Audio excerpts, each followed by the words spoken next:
can do with that leadership. You understand? You hold hands with this white ass, need to stop and ask you to give a damn what you talk about. Don't give a fuck what you believe, nigga. Gotta stand up and serve my God. We don't pray on our knees, nigga.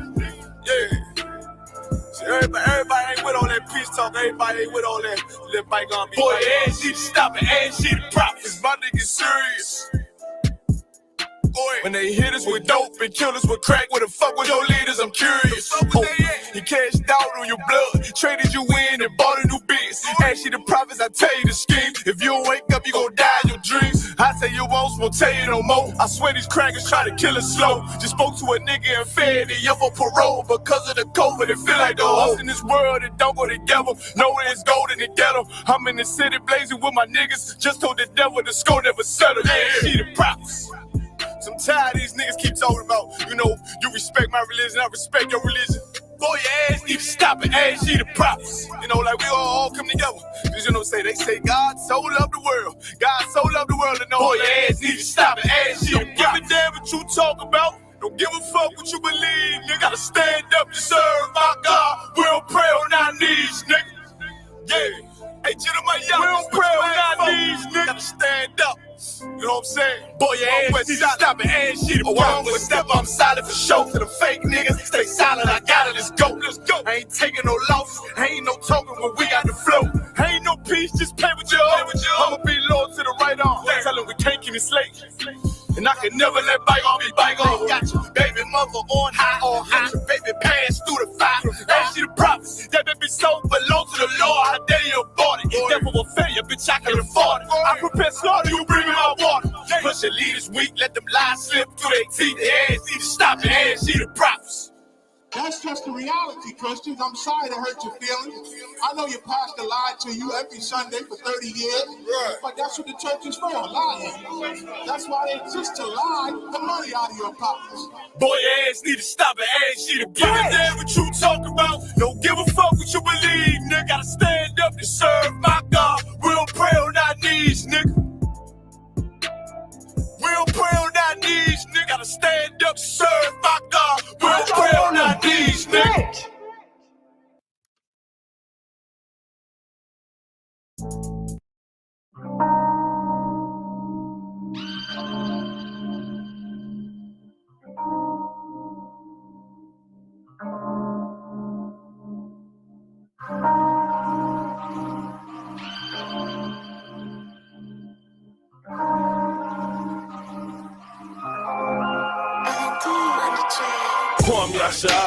You don't want no problems, my brothers, they stand around me on point like equal dollar. Don't make the wrong move or face the repercussions. Just keep bluffing and give me a reason for me to flush it. My people lusting after the serpent and he beguiled you. Wicked niggas just keep on sinning like we allowed to. 400 plus years of being in chains. They took the yoke up off our neck and put it straight on our brains. So what's changed? There's no new thing under the sun. They still slaughter us, die by the knee and scared of the gun. It's open season, murderers, killers for no reason. It's my people I love, I ain't fucking with no heathen. I don't wanna meddle, my niggas, we still oppressed. We just went from a pot to a kettle. 1West rebel, pressure bust pipes or a blood vessel. You know the white man is the devil. This truth will never stop teaching. UPK soldiers in every region.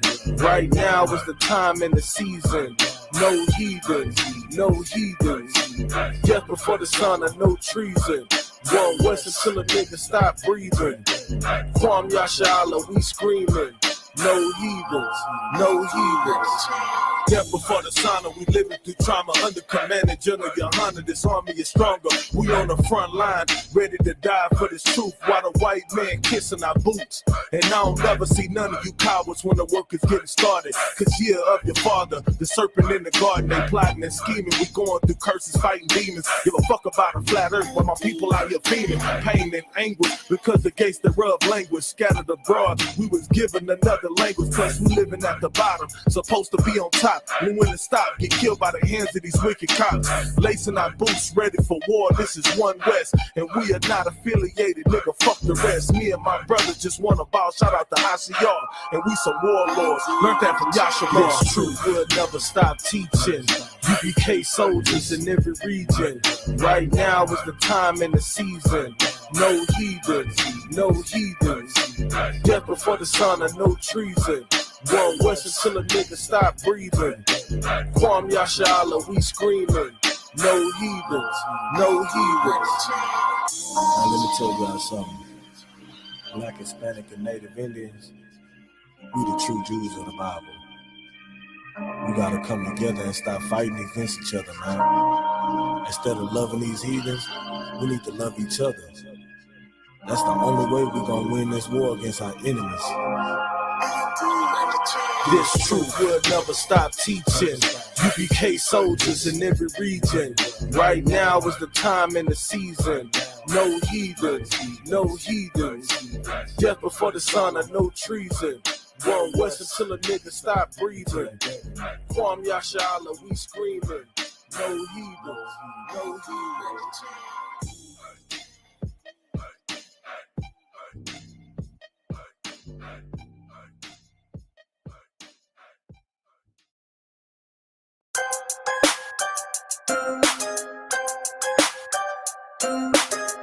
I just wanna see my enemies fall. Yeah. Hey, look, I just wanna bow. Told my niggas stand tall, cause we about to go and get it out. Nigga, I just wanna bow. Look at them 20s where they crawl. I've been praying that my enemies fall. Nigga, I just wanna bow. And I hope you bow too. And that be why I gotta keep it true. Nigga, I just wanna bow. Just give me what I'm due. Let my enemies see the living proof, Lord. I just wanna bow. Trying to build my own city, homie. Enough room to put my niggas on it. Just start a couple business on it. Fuck any heathen, never shitting on me. Yeah. Public housing we done lived through. Trying to put that in my rear view. Gold rolls, what I still do. I can see the picture with a clear view. Gotta separate the snakes. And all you fuck niggas that's gon' hate. Daily pray to God I don't catch another case. But that's a small risk that I feel I gotta take. Only certain niggas, they gon' feel this. Still deliver verses on that real shit. If I get a couple million, I'ma bust this shit down with these children. I just wanna bow. Told my niggas stand tall, cause we about to go and get it out. Nigga, I just wanna bow. Look at them 20s where they crawl. I've been praying that my enemies fall. Nigga, I just wanna bow. And I hope you bow too. And that be why I gotta keep it true. Nigga, I just wanna bow. Just give me what I'm due. Let my enemies see the living proof, Lord. I just wanna bow. Yo, get up out of bounds, homie. Got killers with them rounds on them.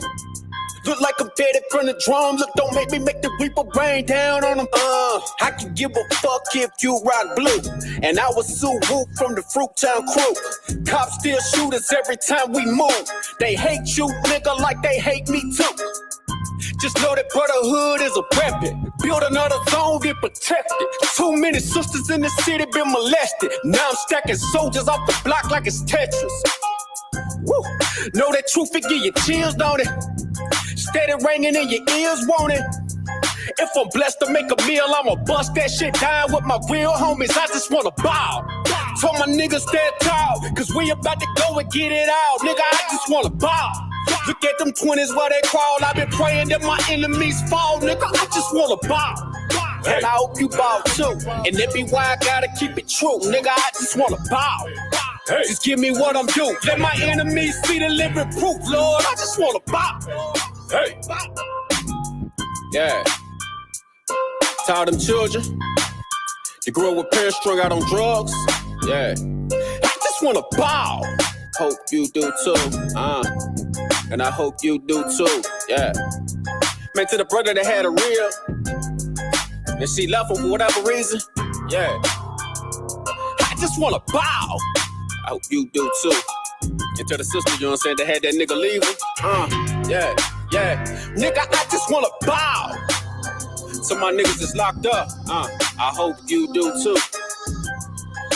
Man, I hope you niggas see the light of day. Yeah, I just wanna bow. Yeah, I just wanna bow. Always sip on my own. Don't need you all in my zone. Spend so much time alone while I'm riding strap on my chrome.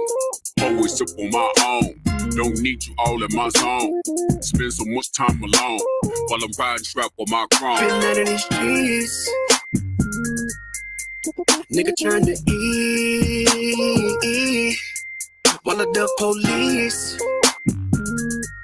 Own family stealing from me. I'm mama told me to pray, but white Jesus can't save me. Get him away from me. I don't know what to say. So many niggas hating me. Get him away from me. Always up on my own. Don't need you all in my zone. Spend so much time alone while I'm riding strap on my chrome. Always up on my own. Don't need you all in my zone. Spend so much time alone while I'm riding strap on my chrome. Always up on my own. Don't need you all in my zone. Spend so much time alone while I'm riding around with my comb. Always up on my own. Don't need you all in my zone. Spend so much time alone while I'm riding around with my comb. Trying to keep it on the true side, nigga. Laying low to play it cool now, nigga. Ass niggas on the team, I've been known to get the green ever since I was 2-5, nigga. Coop hanging out the roof, nah, nigga. Cause I ain't stunting on them. Put my whole team on so they ain't wantin'. When niggas doing bad, you know that they be hating on you. Get the hoping that you power, they be waiting on it. Bullshit get bread from the envy. Best friends get to looking like enemies. When you got it in this bank account empty. Perfect recipe to brittle out of jealousy. Looking from a bird's eye view. Learn from everything I've been through. From a baby girl, if you ain't spending life with the nigga, never let him put a dick up in you. Cause if a nigga wrong, I'ma check that shit. If we get paper long, never flex that shit. Told my son, when you getting money, never trick it to a bopper, flip it over, then invest that shit. Give a lot of game, trying to bless my kids. Gotta keep it real, that's the best shit. Gotta hit us up and feel it back in Texas. When I get up on the track, yeah, I wreck shit. Always up on my own. Don't need you all in my zone. Spend so much time alone while I'm riding strap on my chrome. Always up on my own. Don't need you all in my zone. Spend so much time alone while I'm riding strap on my chrome. Always up on my own. Don't need you all in my zone. Spend so much time alone while I'm riding around with my comb. Always up on my own. Don't need you all in my zone. Spend so much time alone while I'm riding around with my comb. Baby with the keys. They say the spirit itself bear witness with my spirit. And we are the children of God. The spirit all black, booted, ready for war like a Howard shot. Raised under boys and mighty men just so I can put my brick in and do his work. Put my brick in and do his work. Be my rib, she suffer all my hurt. Give her all my love, she about that work. While I put my brick in and do his work. Put my brick in and do his work. Papa Shaw, let me prove and work. When the sky falls, it's gonna catch me work. While I put my brick in and do his work. Put my brick in and do his work. Put my brick in and do his work. I mean, put my brick in and do his work. Put my brick in and do his work. Put my brick in and do his work. Watch my arc and we all been out here. We all about it, my father's work. Yahweh, Shah. I'm from Miss Move all the time. My ladies is fine. We follow the order I told you. Full of culture, you ain't thought of. Streets I was taught on. Type you can dearly depart on. Bought, sold, and I fought on. Charges I caught on. They call it the cause of the heart that I got for assault on my block. Snitch, I am not. They for a cop. My enemy sinned against me. I'm a sinner. But what they got in them, they healing baptism of Christ. Screaming, Yahweh, Shah. In my battle cry. Ready to die, no biggie. How to offend me? I'm litty. She wanna get with me. I'm picky. Digging the rip till she dizzy. Give it a rapture. Get her back rub. Then back to the action. Back in the full metal jacket. Never get murked. Putting in my father's work. Never see me with them heathens. My team hated. We the greatest on face of the earth. We the truth. I know it hurt. Fruitless to believe your words. It ain't about nothing. You bluffing. Scared go to church. True definition of Christian win. We got 15 men. We got 2 or 3. But the difference is we got discipline. Nigga, listen here. War with these warriors. Get your whole big sisters clear. Talking you your house. All your ribs and kids screaming, oh my God, but the vengeance is. So I put my brick in and do his work. Put my brick in and do his work. Beat my ribs, she suffer all my hurt. Give her all my love, she about that work. While I put my brick in and do his work. Put my brick in and do his work. Papa Shaw, let me prove and work. When the sky falls, it's gonna catch me work. While I put my brick in and do his work. Put my brick in and do his work. Put my brick in and do his work. I mean, put my brick in and do his work. Put my brick in and do his work. Put my brick in and do his work. Watch my arms and we all been out here. We all about it, my father's work. Chosen rose and concrete.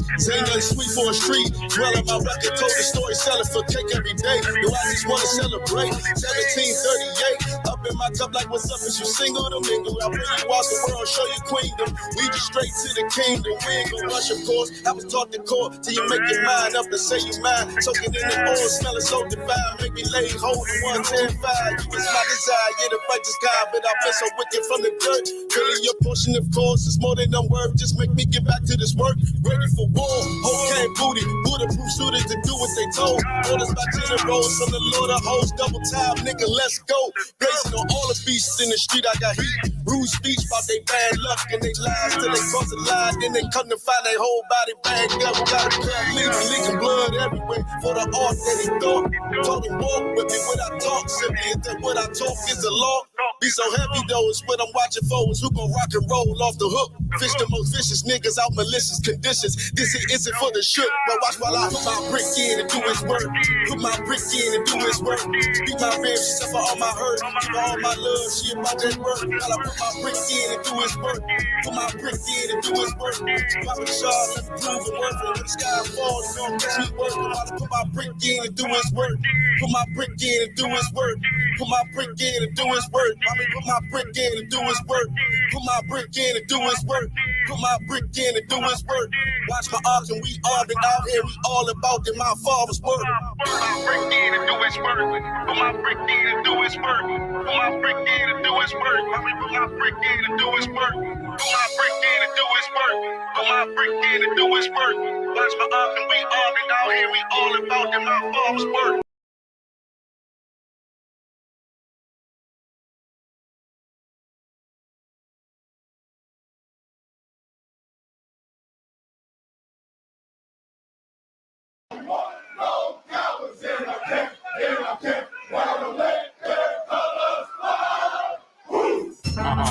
ISUPK 53rd Annual Lord Passover.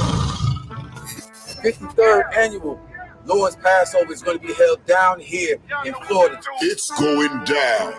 You are here tonight to get a chance to be righteous enough to be worthy of God. Come on, to save you and your That's right.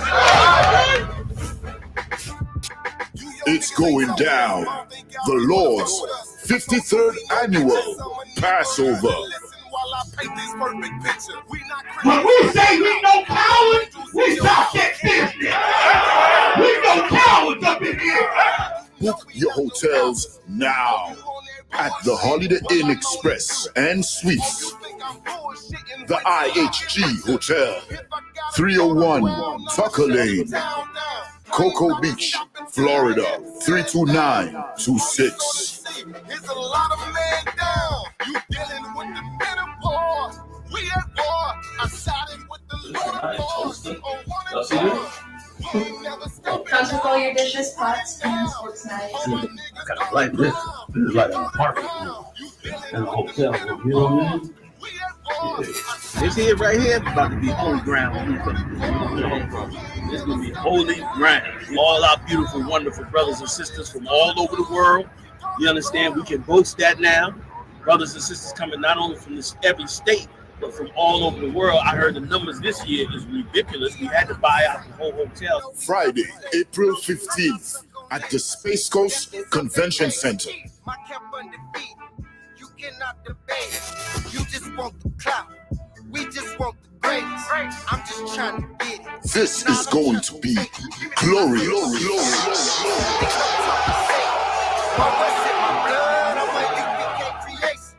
We don't give a fuck, you can see it in our faces. Got it out the mud, straight up out the base.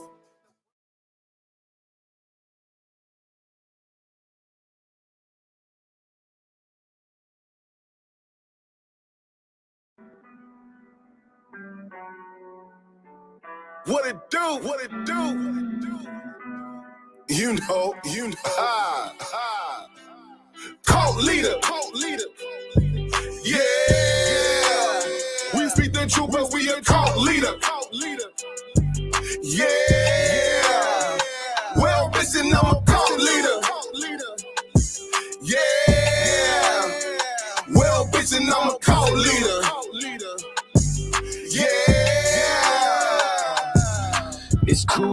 shade. A nigga that sipped the Kool-Aid. That LaFraud, single barrel and goose. Got the coke going up on a Tuesday. Roast the false prophet like a gourmet souffle. Cause me no say spirit gun like you skate. Nigga might run up in that black face like Gucci. Boycott a cracker. Kill your favorite rapper. Cause I run with G's like a Green Bay Packer. I chop a Christian like a new machete. When you polygamous, they look at you like R. Kelly. Still these women wanna do me like I'm Akinelli. West Coast sisters love me like a Machiavelli. Make these crackers lick the dust off my boots. We want no cowards in our camp and we ain't taking recruits. My crew the livest, y'all suckers is the jobbers. Niggas run their lips but they damn sure wouldn't try us. Nah, I ain't the same cat who used to break laws. They just rather see me as the same cough. Some rather remain lost. My brain washed with these stained thoughts. I be repping for my niggas riding for the same cause. Cult leader. Yeah. Well, bitch, then I'm a cult leader. Yeah. Better ask somebody, bitch. Cult leader. Cult leader. Yeah. We speak the truth, but we a cult leader. Yeah. Well, bitch, and I'm a cult leader. Yeah. Well, bitch, and I'm a cult leader. Yeah.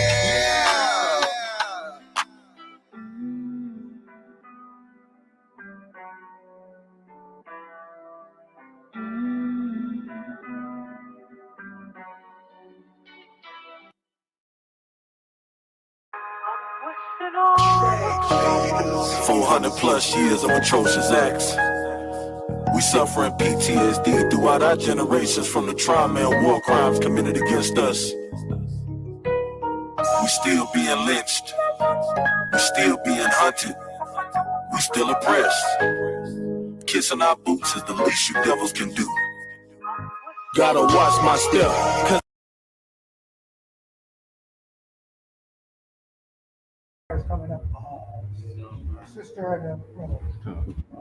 Shalom on Christ.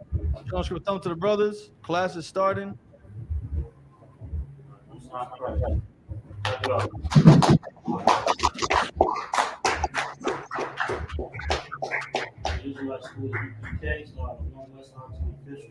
Like so we can't really hear you.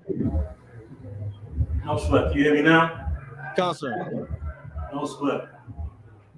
This is the Israelite School of UPK, started at 1West 125th Street, Harlem, New York.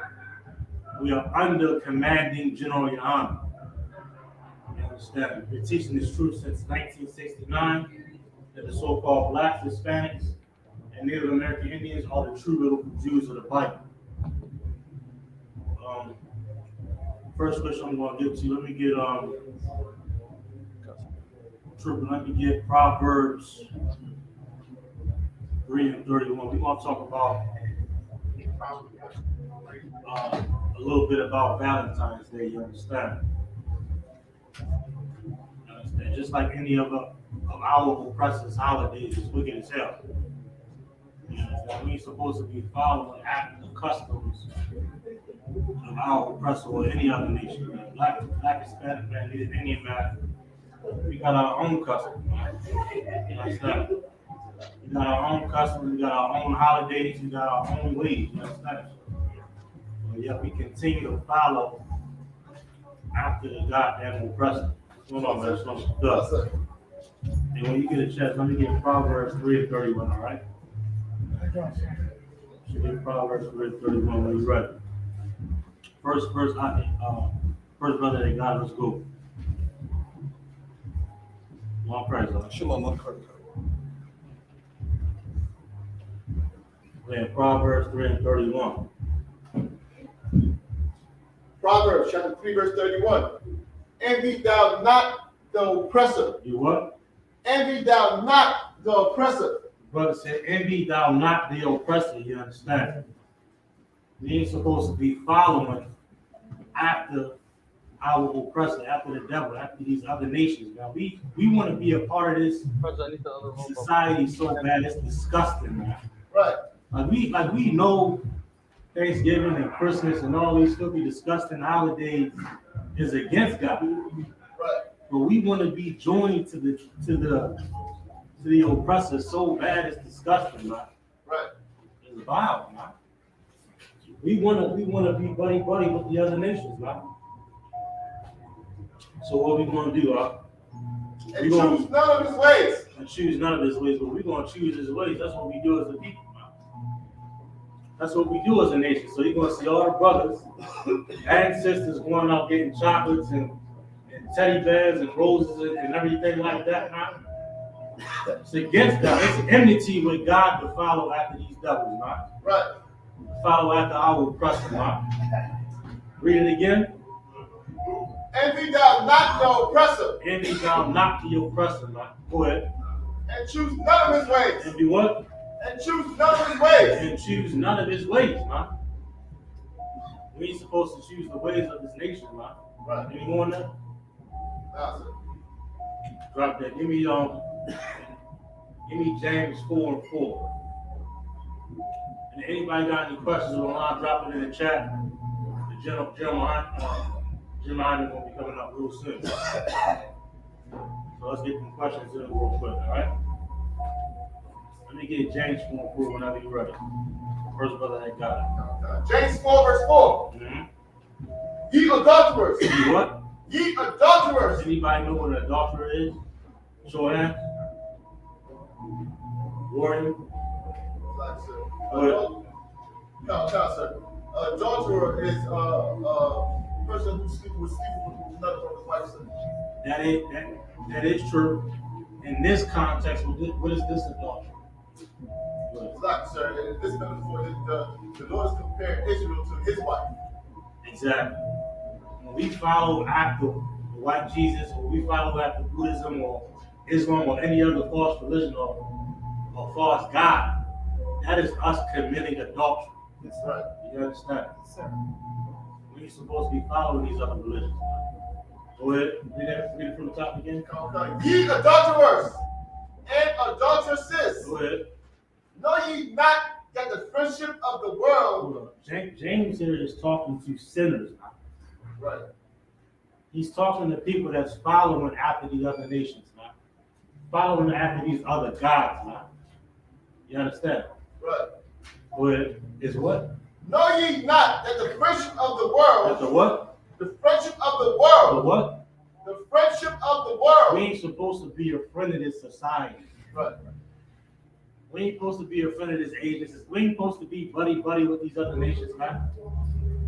But we envy this nation, man. We envy it. No. You plug that up. But we envy this society that we live in, man. We envy. We love this place, man. We love Thanksgiving and New Year's and what's the one coming up? Thanks, Valentine's. See, I'm so removed from it. Valentine's Day, you understand? We want to be joined with it, man. We want to be a friend of the world, man. We want to be a friend of this age. We want to be a friend of this age in society, man. Go ahead. The friendship of the world. The what? The friendship of the world. It says the friendship of the world, man. The friendship of the world. Go ahead. Is enmity with God. Is what? It's enmity with God. Listen, not it says that. Is what? It's enmity with God. It's enmity with God, man. Meaning it's against God to follow Valentine's Day, man. Right. It's against God to follow New Year's and Christmas and any other holiday our oppressor gives us, man. Right. Everybody understand? Okay. But I bet you they got hearts and roses all lined up in the Christian church right now. Red and pink going down in the Christian church. Man. Why is that? Because they are friend of the world. You understand? They are tied to this society, man. They are tied to this world, man. So they're gonna follow Thanksgiving. What from you? For what? How about you now with that record up?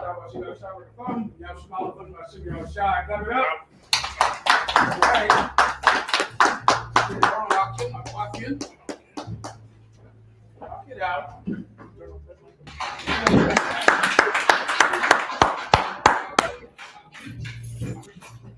Questions online tonight. I believe I wanted to get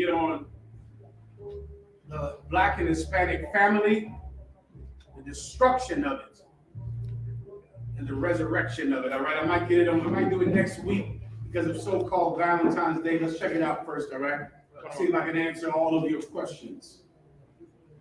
Do I have any questions online? Concert, we have questions online.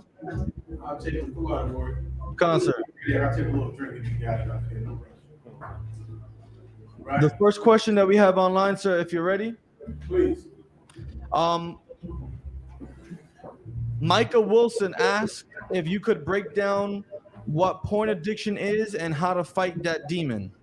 No problem. Porn addiction. Let me give you a couple of them.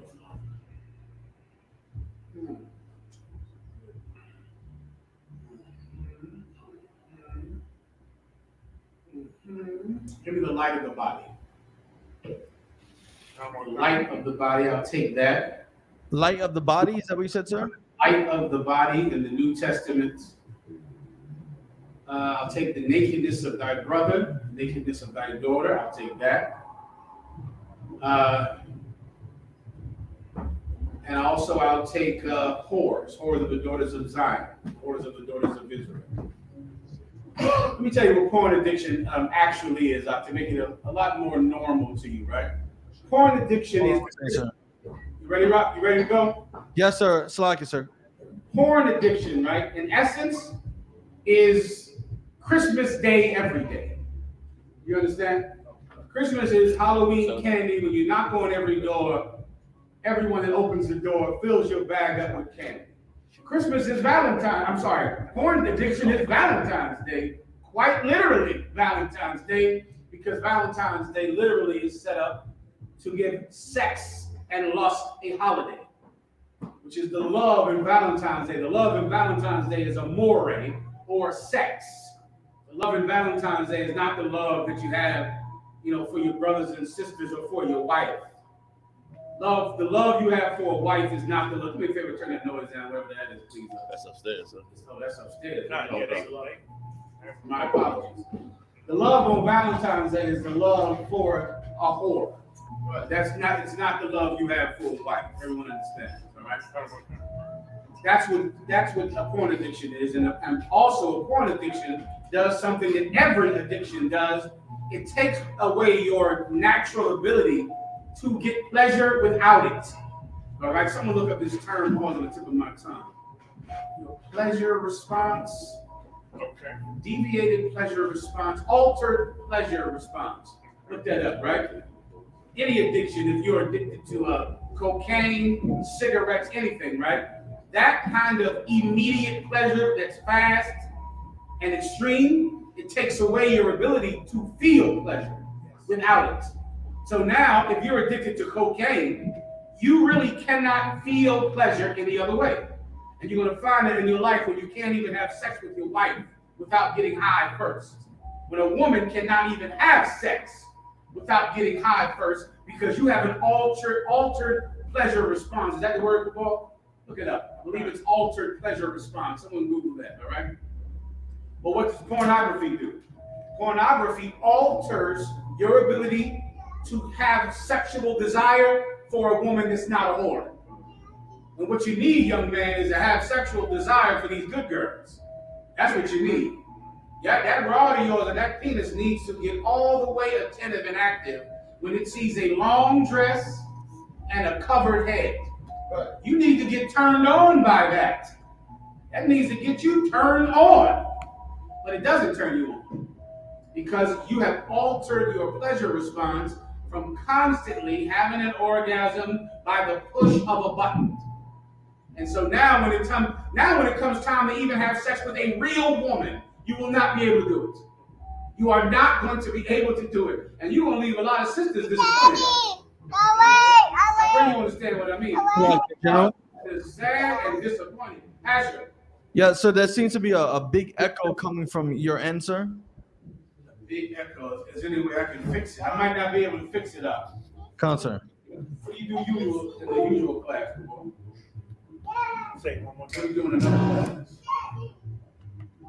I don't know. I'm I'm listening to the class and I don't hear There's it. no echo. No, you don't usually hear it. How about now, Asher?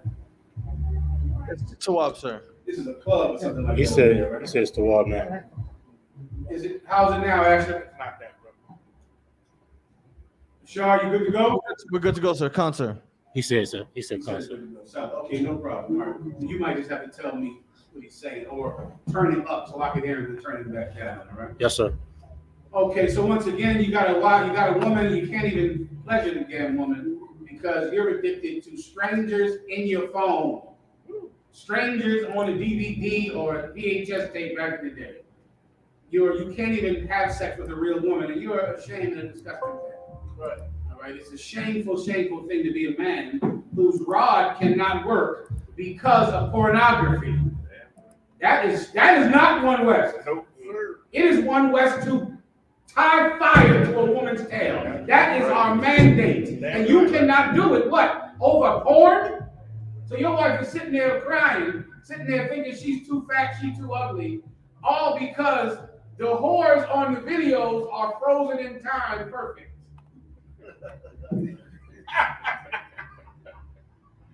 Anyway, let me go give you a research. If I was you, I'd have sex with real women. Damn right. Right? I might be old fashioned. But if I was you, I would have sex with real flesh and blood women. It's a good thing. Go ahead, let me see the priest. Matthew 6, verse 22. The light of the body is the eye. Come on. Salaki, sir, we can't hear the reader. You got to hear the reader. Your voice in. Good stuff out here. Matthew 6, verse 22. The light of the body is the eye. Go ahead.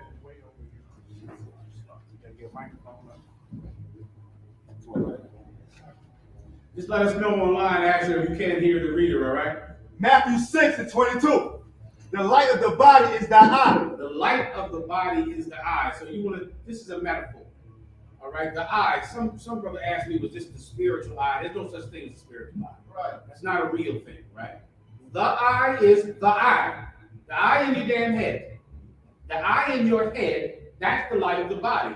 Meaning, whatever you're looking at constantly is going to be in you. Right? If you're constantly watching it, constantly wanting it, constantly adoring it, then that thing is in you. You've been looking at white faces your entire life as Jesus, as God, as Santa Claus. And what's in you? You want a white woman. You want your kids to be white. You want to live in a white neighborhood. Why? Because your eyes have been obsessed with white people since the Greeks. The light of the body is the eye. Continue. If therefore that eye be single, that whole body shall be full of light. Mm-hmm. If that eye be single, meaning what? If I'm looking at one thing, that's it. I'm on this. This is what I want. I'm looking at it. Look at your rib. Right. Look at when she's like walking around the kitchen and then dishes. Right. All of that sink and all of that sitting on that damn computer. Walking and listen, I like to see him walk out to go to a job. And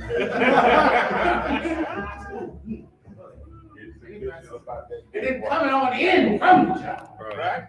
And you just watching it and looking at it, and you just get filled up with it. That's a good thing. Damn, right? I believe everybody understands my point. Come. When you're watching a porn, it's making you not able to be turned on by real women. That should be easy enough to understand. All right? Some of you brothers you're fine with watching the game. Other brothers want to play. Damn right. You understand what I mean? That's what I would do. Right? Unless you're fine with watching the game. Cheering, yay, he's playing.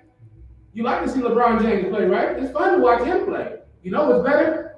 Playing yourself. Getting up in there and getting in that game, ooh-wee. I gotta move on. All right? I believe I broke that down. That's all I can do.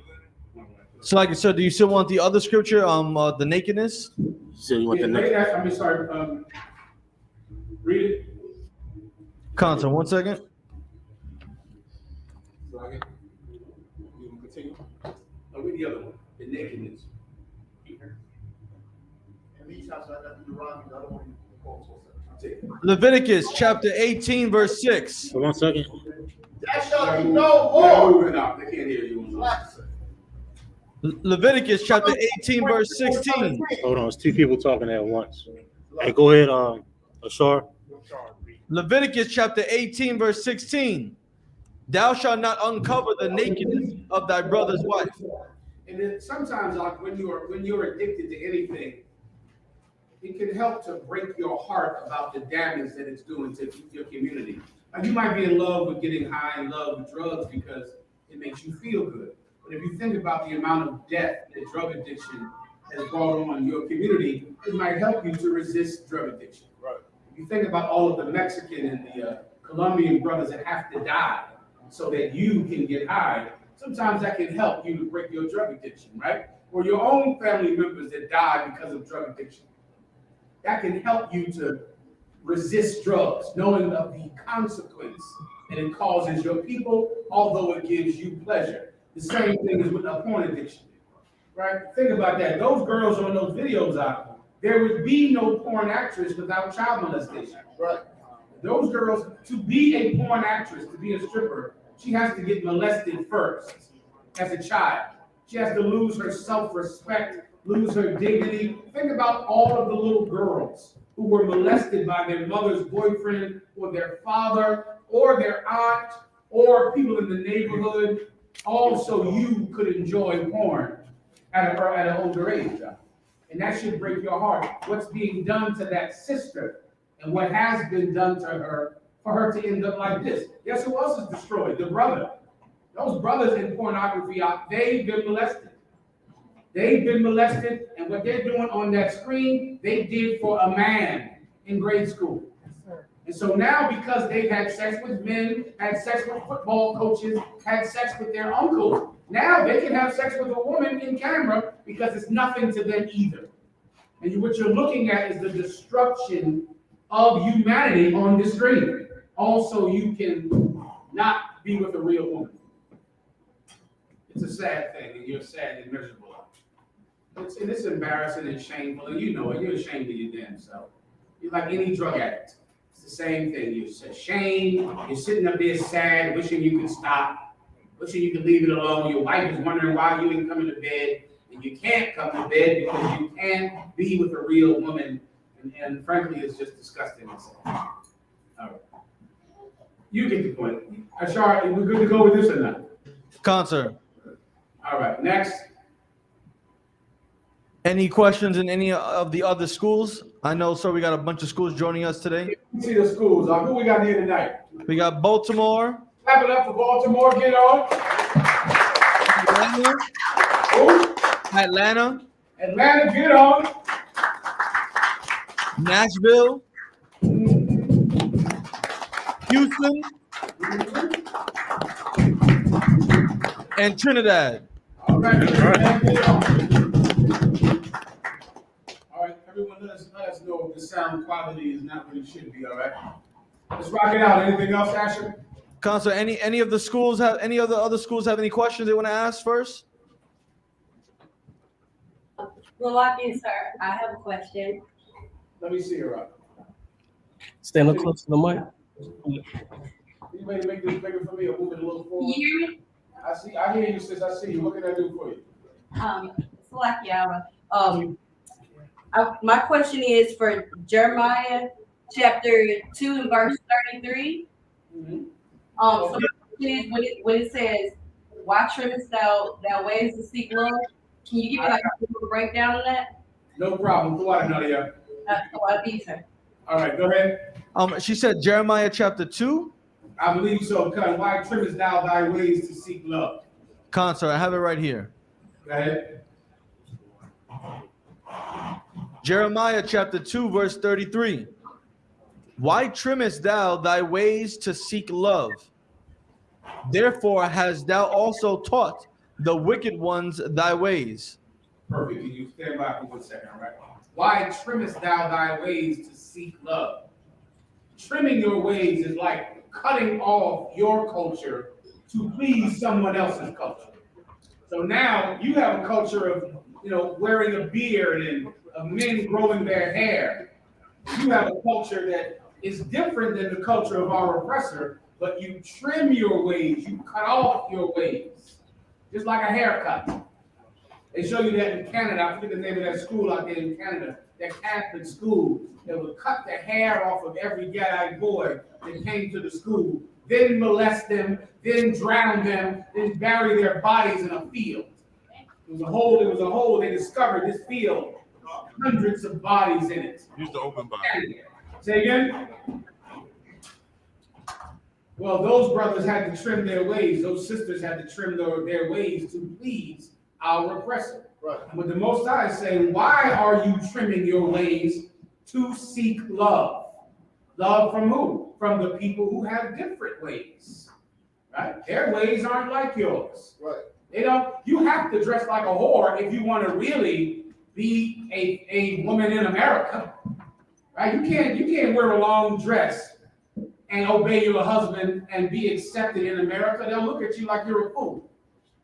They'll embarrass you. You'll be embarrassed to tell anyone that you dress like this or that your husband has another wife.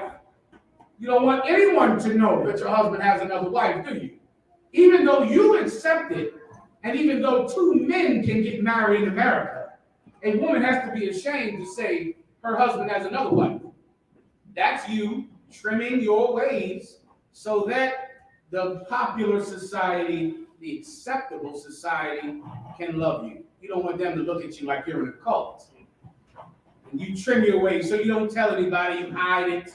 You hide the fact that your husband has another wife. You hide it from your mom. You hide it from your sisters. Them stupid bitches, not you.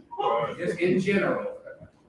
All your sisters who you clearly want them to love you, but your sisters want to be loved by our oppressor. So in essence, you have to be more like our oppressor to get your mother to like you, and to get your sisters to like you, and to get the women on your job to like you. Why are you doing that?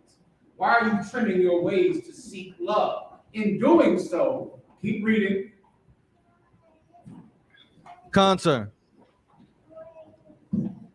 Therefore hast thou also taught the wicked ones thy ways. And everybody see what I'm trying to teach you. Tell you, put it right up here. Don't make me scream about this, huh? Put it right up on there. See, I drink $100 bottle of scotch. Then what? They look at me like I'm wrong. They're judging me on that. Right? Come on. Go ahead. Please. Where we at? Therefore hast thou also taught the wicked ones thy ways. This is what you've done. By cutting off your ways so that the wicked people, the wicked one can love you, you taught them our ways. Because guess what? Since you are too ashamed to be a Jew, there's someone else that is more than happy to be a Jew. Right. You hate being a Jew. No, I'm not a Jew. No. I would never wear the shield of David to my job. I don't want anybody to know that I'm what they call a Hebrew Israelite. No. I don't want anyone to know. Or you don't want to wear a long dress and cover your head. No problem. Jerry Seinfeld's wife, she'll wear the long dress on the Sabbath. She'll cover her head. She has no problem with it. By cutting off your ways, other people have gotten your ways and they take them for themselves. Now they're Jews, they're the people of God, they're the children of God, they're the followers of Christ, they're the Israelites. Right. You're whatever white people want you to be. Congratulations. That's your breakdown, all right? Anything else? Any other questions in the schools? No, come. I had one. Oh yeah. Can I hear me? You got it, Warrior. Oh, come. I had a question on what is the ISUPK's official stance on Joe Biden passing a law about legalizing crack pipe hits and saying that it's for Black and LGBTQ equity. Okay, good shot. Let me see this. I heard about it, but I haven't read it for myself yet. Can someone break it down for me? Basically, what I read about in the videos I've been seeing in the news, is he's basically passing these. He's passed a law, $30 million budget, where you can legally get a crack pipe kit. They're trying to have stations to where you can have clean dope, heroin, opioids, and it's because people are so, I guess, so addicted. When I say people, to me it looks like they're trying to use the wording of crack, but they're really trying to save their own people because they're so strung out on opioids. So I wanted to be careful on how I broke it down because this is a bill that he's put $30 million into to basically help people get high off crack. Okay, well, just to be exact, I have not read the law to be able to explain it and break it down properly. But what I'll break down what you just said. All right. Okay. Salaki, sir. I'll break. Salaki, go ahead. Salaki, sir. This is police officer. Okay, this is police officer 5,000 a bun. The crack pipes are from white supremacists. Conservative groups are saying that, there's crack pipes in these safe smoking kits. That's not. At least they fact checked it and found that's not true. That was an error in their press reports. That's what they're saying. I have an article here from USA Today, and it reads: a safe smoking kit may contain alcohol swab, lip balm, and other materials to promote hygiene and reduce the transmission of diseases. I can't hear you. I'm still not hear you. Okay. A safe smoking kit may contain alcohol swabs, lip balm, other materials to promote hygiene and reduce the transmission of diseases like HIV and hepatitis. They're saying the United States this past year just eclipsed 100,000 overdose deaths, which has never occurred in American history. So they're trying to reduce really the number of fentanyl-related overdoses. But these safe smoking kits contain things to reduce the transmission of HIV. And Republicans ran with this and said that they're giving out crack pipes when that's not at least what they're saying is in here. It didn't sound true. It didn't sound true when I heard it, but of course, Abun just read the article, so I'll break that down. Okay, the official stance on the UPK is this. This is exactly what Black leaders asked for. Right. And this is happening already probably for the last 10 years. Now, some of you might know it from that episode of The Wire. We're here in Baltimore. Get Baltimore, man. There was a season of The Wire where police decided to decriminalize heroin in a certain section of the city, right? That's a very famous season in The Wire, right? Everyone watched it on TV as if it was strange. That is happening in a lot of cities in America. I'm from the city of Philadelphia, and in Philadelphia, there's a place called Kensington. In Kensington, it is illegal to shoot heroin in the middle of the street in Kensington. And it's been legal for, my God, 10 years? Like, it's something a lot of cities are doing. Not many people know about these sections, but there are sections of, put Kensington up on the screen for everyone. Just pick one. Kensington. And there are houses where the government or the city pays for houses that drug addicts can go into these houses and get clean needles, get clean, clean usage, with all the things you need to smoke crack and to shoot heroin. Mainly to shoot heroin because it was such a it was a way that people would contract HIV. So they would want to give them clean needles so that even though they couldn't stop them from being addicted to heroin, at least they could stop the spread of HIV. So in essence, Black people supported it because they knew that Black people could not stop doing heroin. And they didn't want them just to go to jail because they were sick and addicted to heroin. So many Black communities supported decriminalizing drug addiction because drug addiction was, of course, a tool by our oppressor to fill the prisons up with Blacks and Hispanics that they seduced to get on drugs. Our oppressor is the one that seduces us to get on drugs, and then of course they throw us in jail for the rest of our life for doing the drugs that they flood our neighborhoods with. So in a way to try to help, people said decriminalize crack cocaine. There was a time you got more time in jail for crack than you did cocaine, powder cocaine. People complained. They complained. Why did you get more time in jail? Because crack cocaine was so destructive to the black community. But the black community complained about that. So now they're giving you what you need and understanding that you can't stop. You're sick, but here's some clean tools so you don't spread COVID-19 through sharing crack pipes or sharing whatever. Once again, they're not giving out free crack pipes. That's a lie from the Donald Trump people. But what they are doing is giving you the things that you would share with other people so that you don't pass COVID-19 while you're passing your drugs from place to place and person to person. And that's going on everywhere. Show me Kensington. You have it up on the screen. Here you go, sir. That's Kensington. Make it nice and big. Well, please believe that's what it looks like right now.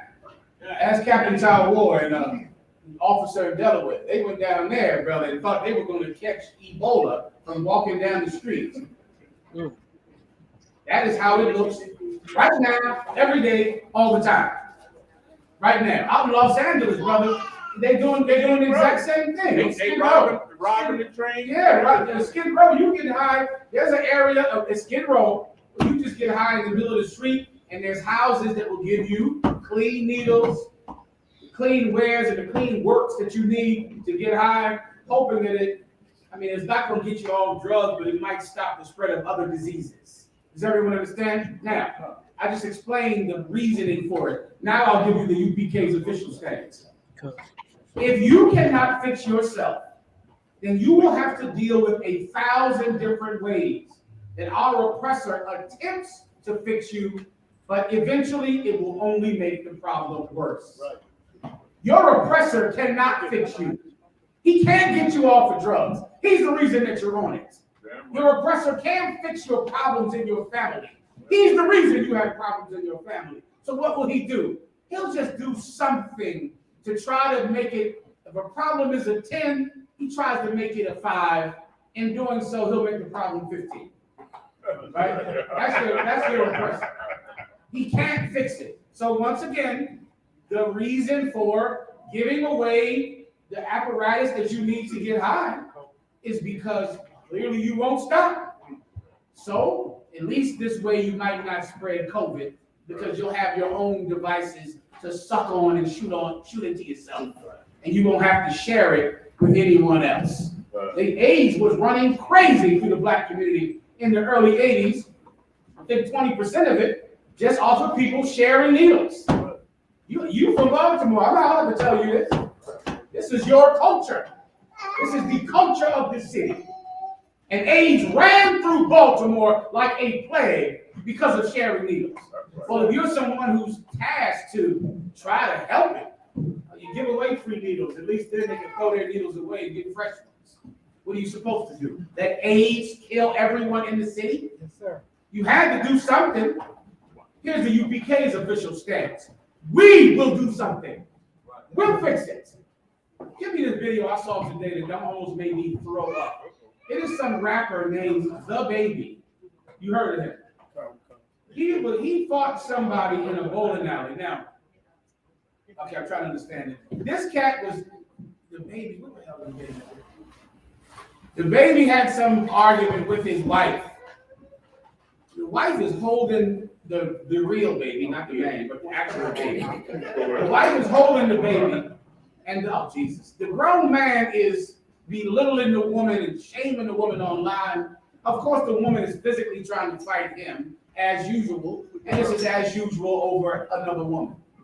And so he's degrading the woman and degrading the woman online. And then her brother, of course, gets angry about it and then says he's going to fight the grown man that's called the baby.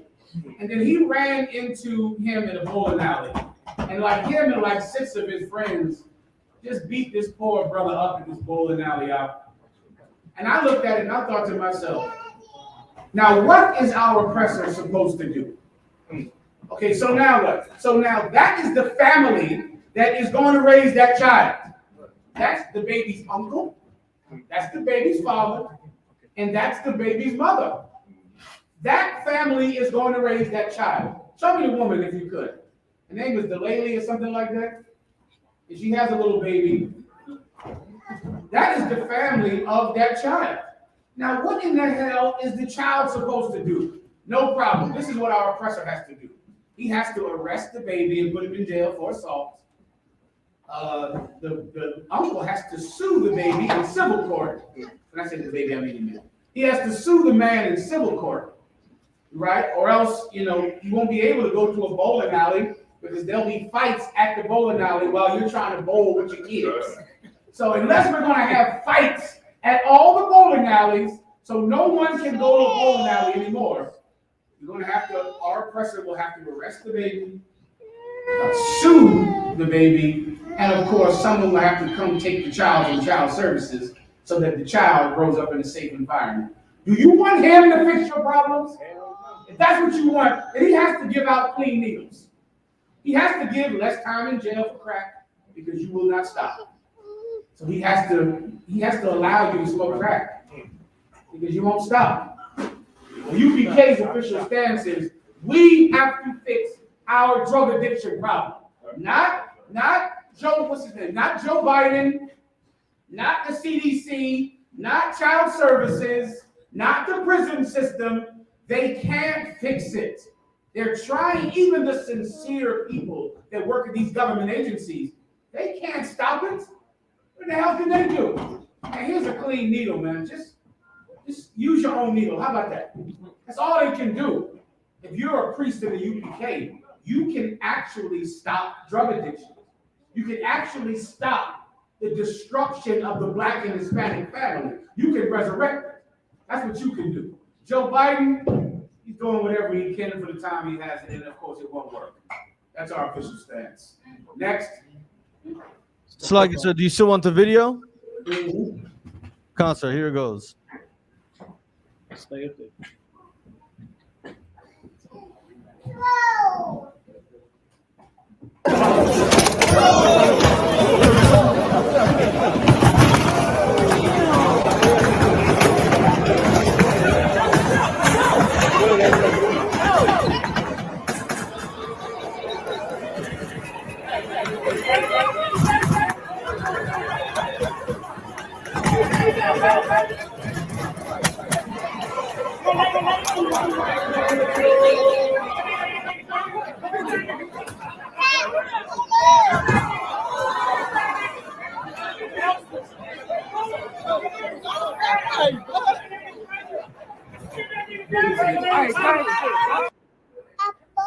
What's the child's name? Say again? Well, I'm sorry, I had the mic muted. What did you say, sir? The child's name is on the internet, right? You got some of this girl, right? Right. Just give me her name or whatever this girl. Say again? What's the baby name? What is the child's name? Girl, but the baby's name. They don't have a child's name. The real baby. The real baby is anyway. They don't. That is that child's family. You get the point? Right. Let that sink down. That is that child's family. That's her uncle being dragged up and down a rolling alley. That's her father hurting her uncle. And that's her father that was destroying her mother on film for everyone to see it. That is some child's family. Now, are you supposed to just let the child stay in that situation? Maybe child services has to try to do something. Maybe the police have to stop it. Wait a minute. Do you want to go bowling? What do y'all raise your hand if you like bowling? Right. Well, guess what? You can't go bowling because that's there. So then the police have to do something. Everyone has to help us because we have zero tolerance at self-control. And we can't. Shout out to Chief Head Priest Shia Kazak. You know what they call brothers like this back when I was young in the troop? Gremlins. That was an old UPK word. You know what I'm talking about. Gremlins. If you got to drive the car, gremlins came out. And so every young Jake in the world would be like, this gremlin out of here. This gremlin came to class last night. And two gremlins tried to sit on my car and we beat the shit out. That was back in the day when that happened. You couldn't be a gremlin and be around the school. Let me tell you something else. You know what else did not work based on this video? Getting rich.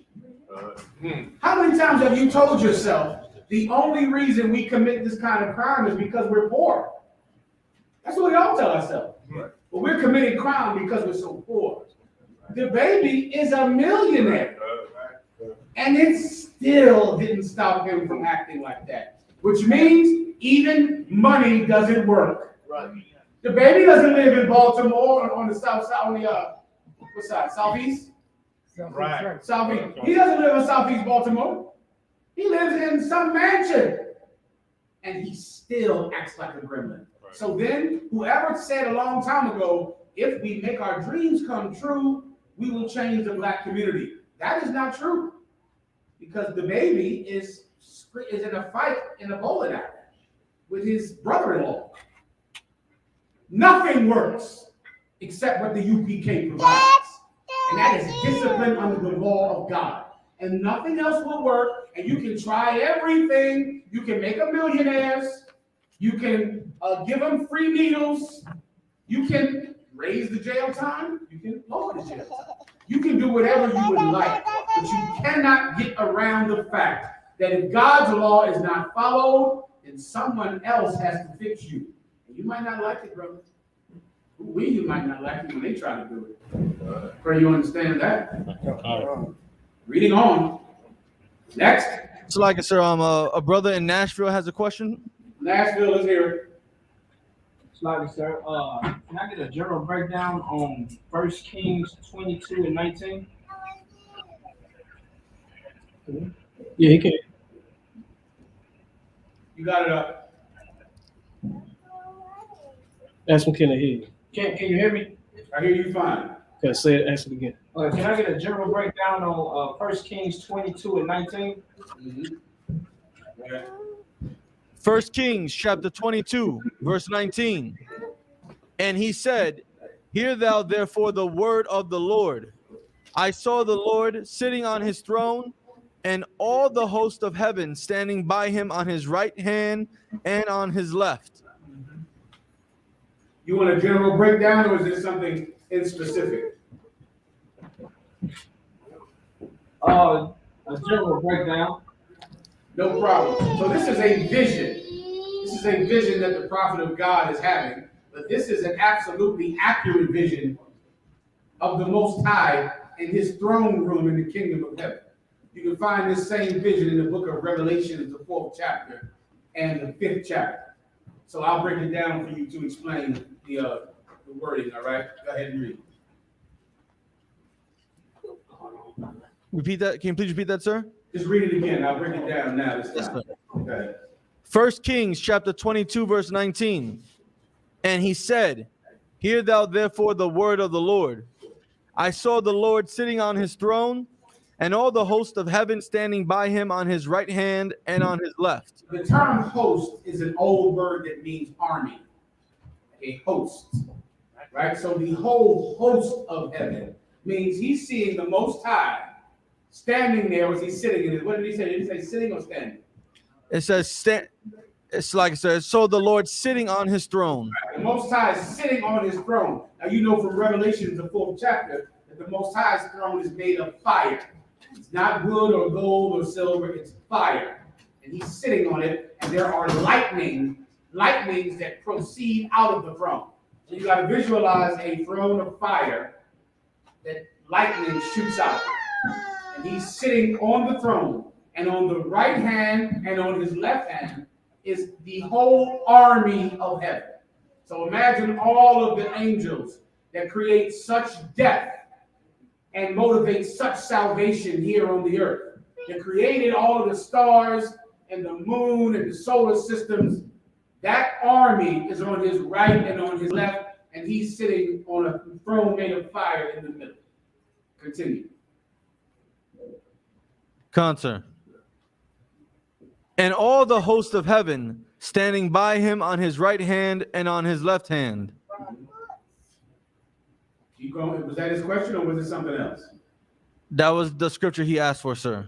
We good to go here, Rob?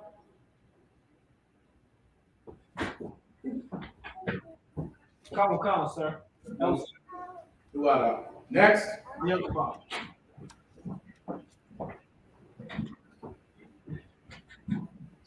Step up to him. So you got a question? Like I have one more question. Please, you got it. Okay, my question is in Proverbs 18 and 21 when it talks about death and life are in the power of the tongue, and then they'll basically the people who love will they that love it shall eat the fruit thereof. So what fruit are they talking about? The fruit is that like death or the fruit of love, or like what exactly is the fruit that they so called love? I'll break it down. Go ahead and read it for me, please. Can I please have the scripture again, sis? Oh, lucky, sir. Proverbs 18 and 21.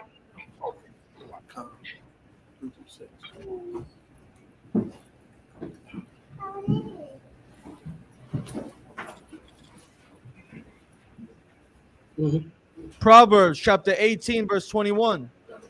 Death and life are in the power of the tongue. Okay, let's stop right there. That's very important.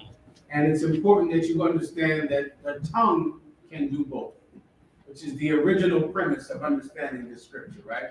What does that mean? That your mouth can either do great damage or your mouth can do great good, right? You can do both with your mouth. The words that come out of your mouth can heal people, encourage people, save the lives of people. Or the words that come out of your mouth can destroy people, can destroy families and homes and discourage people and cause people to destroy their lives based on what you have said. Your mouth or your tongue can do either one. Continue. Concert. And they that love it shall eat the fruit thereof. And if you love talking, love words, love your mouth, you are going to eat the fruit of your tongue. You get my point? So whatever your tongue creates, you are going to eat. Simple enough to understand. Meaning you love it. What do you love if you love your tongue? Speaking. You love to talk. Now, you love to talk, to gossip to other women about their husband and to let, the sister know that her husband has another woman. Sister, I saw your husband. She has another wife. I went through this girl's Facebook account and I saw that she's married to your husband. And I saw that your husband was with her at the last barbecue. And I saw this and I saw that and I saw this and I saw that. And I know this and I know that. Okay, well, you are going to eat the fruit of your mouth. You are a gossiper and a talebearer, and you destroy men's houses, and now you're going to eat it. Now you're going to be destroyed. Right? Or you're someone that loves speaking. The UPK, we love speaking. We train men to speak. We train men on how to have the proper vocabulary and how to stand when they speak and how to project their voice and how to say certain things and not say certain things. When you're a trooper, you can't speak at all.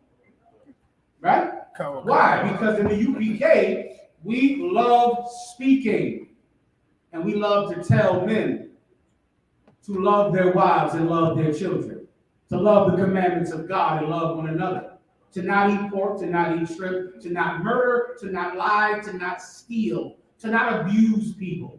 Don't assault people. Don't harm people. We love it and we eat the fruit of it. We get to benefit from what we say. Everyone understand? You get hurt because you run your goddamn mouth too much. Simple enough to understand, right? Come on. Next question. So we got a question from online. This is from Kasar Prakad. He would like a breakdown on Ezekiel chapter 1, verse 15 and verse 19 through 20. Get it for you right now, sir.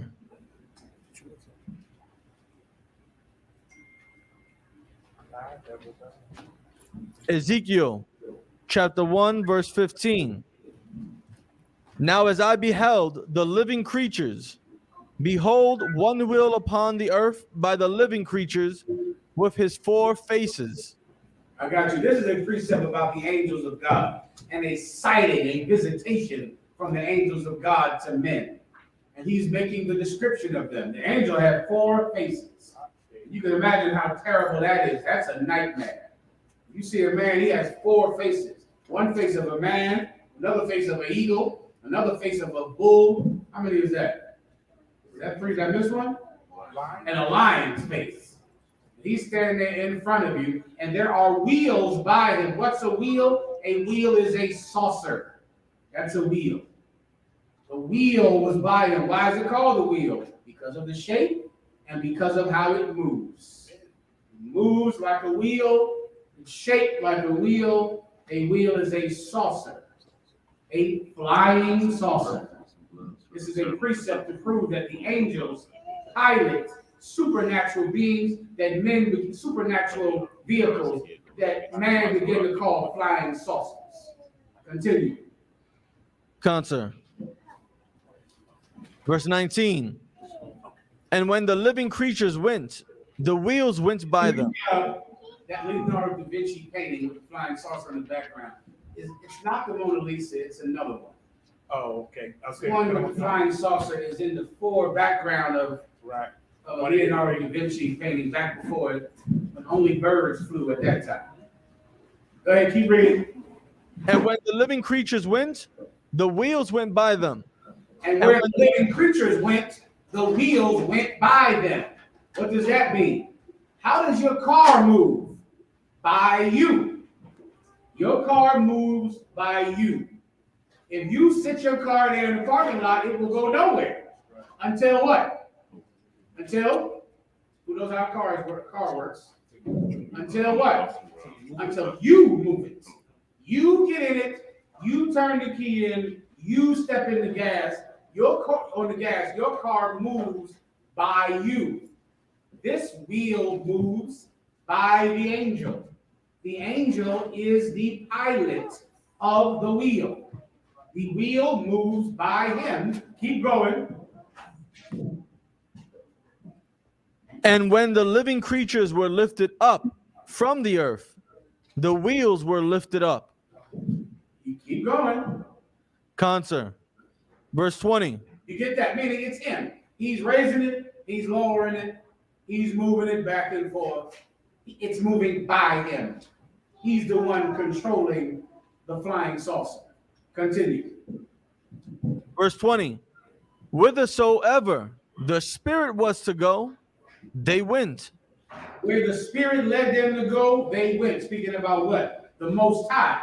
The Most High is telling the angel where to go, and the chariot is going wherever the angel wants it to go. The Most High is directing the being is directing the wheel. It will be as simple as you getting an order to go to Washington, D.C. Then your car would go to Washington, D.C. by you. Concert. Because you were ordered to go to Washington, D.C. And the Most High is the Spirit. And he's directing the living creature. And the living creature is moving the vehicle, is moving the wheel. Continue. Is that it or not? Oh, there's more, sir. Go ahead.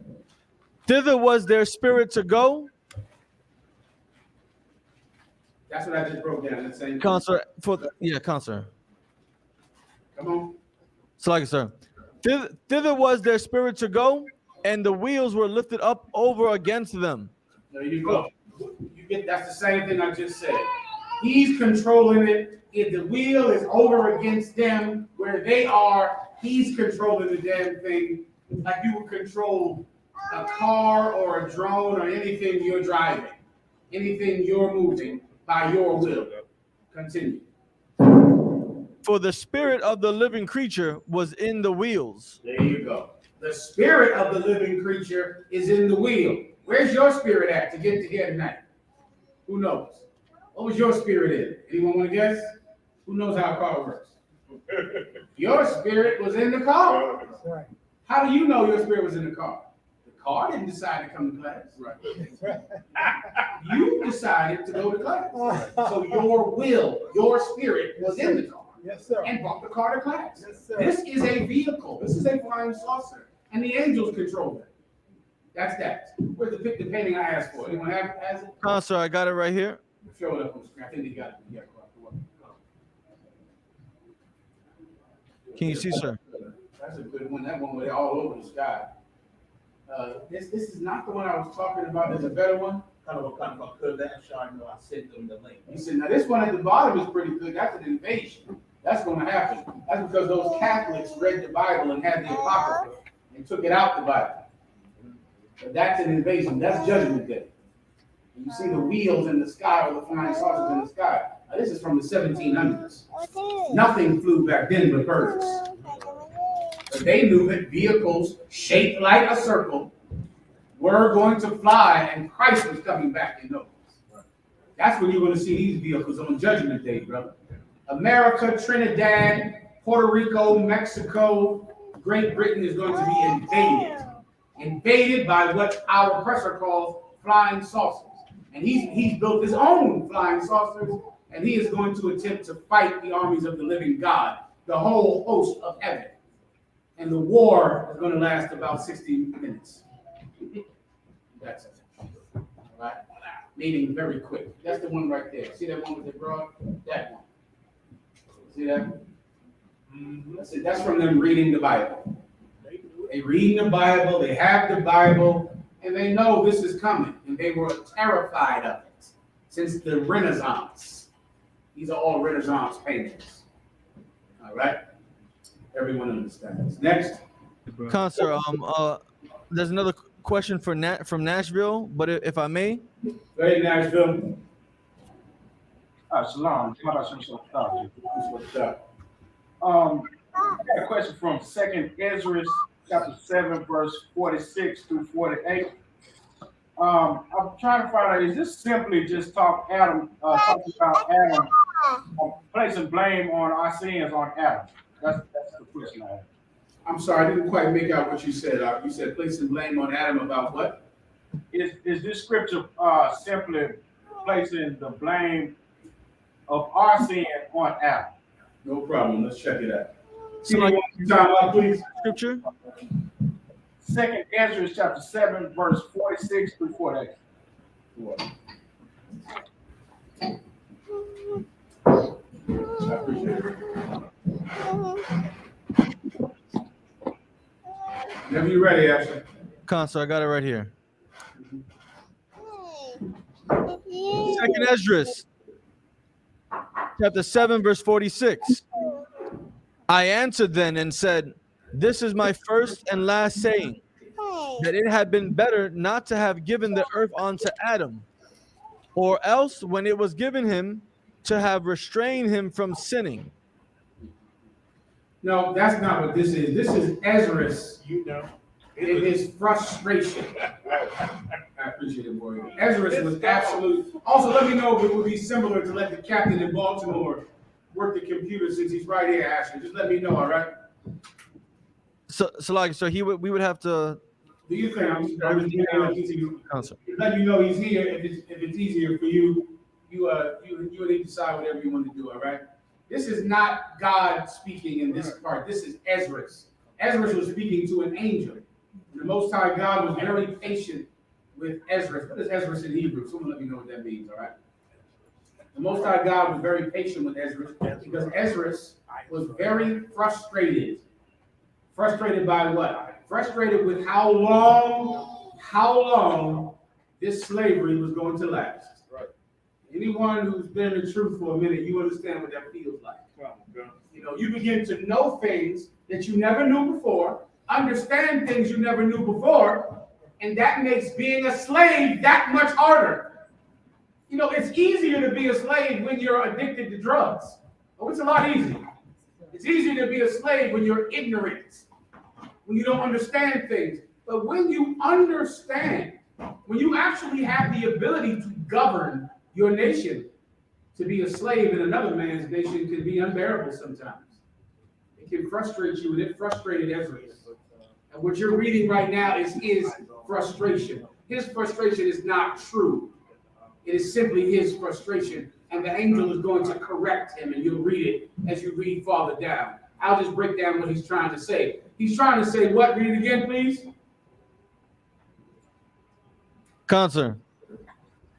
I answered then and said, this is my first and last saying. So now this is not the Most High. This is not the angel. This is Ezra answering the angel. I answered then and said, go ahead.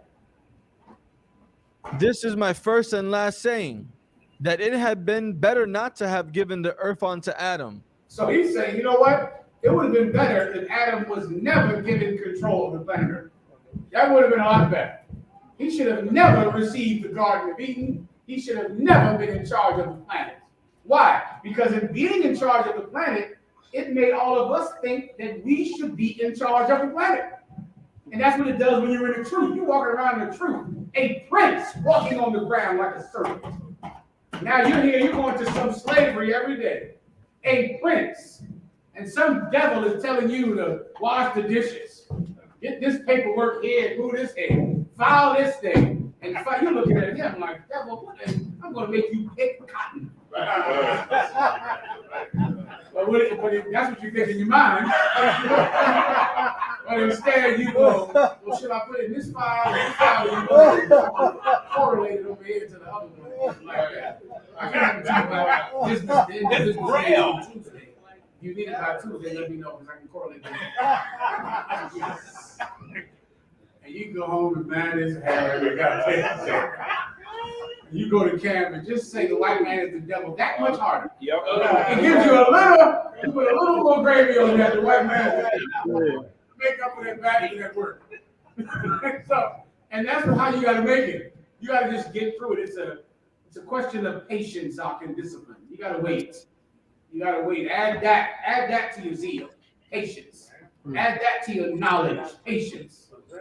Add that to the keeping of the commandments, patience. Add that to all of the other things that you've added to yourself since you came to the truth, because that's what you're going to need to wait for Judgment Day. You're going to need that. All right? Ezra was losing his patience. Please believe it. He was losing it. He said it was better that Adam never got control of the planet Earth. Go ahead. Concern. Or else when it was given him to have restrained him from sinning. Ooh, be careful with this one, brothers and sisters.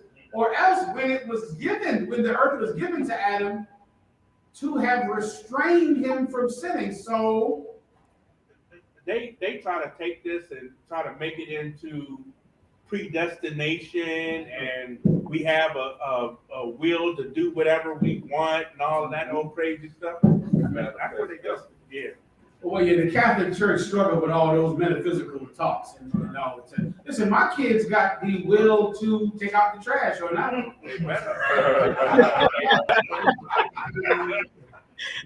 All of them got the will. My kids have the will to do their homework or not. They all can decide to do it or not. Right? Mm-hmm. There is a wrong decision, though. Right? And there will be repercussions for not taking out that goddamn trash Monday night. Or not doing their homework. Right? Now, do they have the choice? Yeah. Right? They could say, I'm not doing my homework. I have free will. You sure do. And so do I. So, decide wisely. And that is the free will that all of us have. We all have this. Decide wisely. Decide wisely, right? He was getting frustrated with it. And who is he blaming? Because he's saying if either he should have not gotten control of the planet, or if he was going to get control, he should have been restrained from sinning. So then who made the mistake? Is he saying the Lord? Yeah, Michelle. He's blaming God. Or else he worse than Job. Who gave Adam control of the planet? Well, that shouldn't have happened.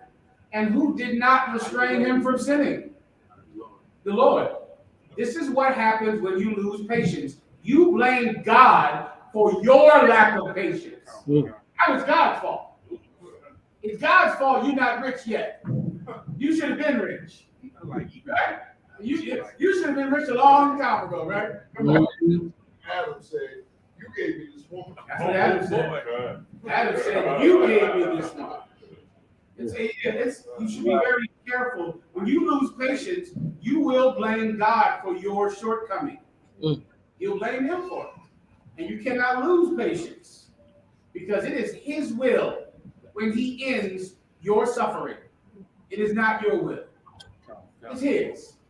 And what other man would you get mad at? You sit up in that prison until they let your ass out. Huh? You did nothing about it. You did your time. and you couldn't complain and you couldn't do anything, you're writing a letter to the government every goddamn week, and you're writing your lawyer. You got some lawyer in there. You paying him like a goddamn king's ransom to write everything for you. He in jail with your dumb ass, and you still paying him to write this and write out, and he mailing shit away a stack of stamps. Guess what happens? You in there until your time is over. Right. That's all. You're in there until it's over. Give me 1 second. Okay. Everybody understands. Don't blame the Lord. You're gonna do your time. That's what you're gonna do. You're gonna sit here and shut your goddamn mouth and do your time like a man or like a woman, and that's that. Everybody understands. Okay. All right. You could be dead. Here's the thing that gets wise men through every day. It could be worse. You think it can? I'll show you. It could. I'll make it worse for you. I'll make it worse for all of you. That's what you need. I'll make you appreciate your life. You need for me to help you. I will make you appreciate yesterday after I get you today. And you will appreciate what life was like before you fell in my hand. And then you will know that things can always get worse.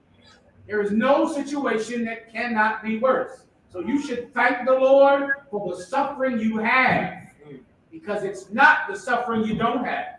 Mm-hmm. Let's move on to water warrior. Next. Counselor, I have a question. I have 2 questions, sir. One, where did you get that shirt from? Well, one, I got a couple of good sisters that like to help a brother out sometimes. That's what it is. Help a brother out and work things out for each other. I don't know if y'all know, but I barely could get from here to there without a woman's help. I don't know if I can eat. I surely would not be able to eat. I get bigger and bigger every day with the help of a woman. Bigger than you. Remember that? The sisters help me with that. They help me with this shirt.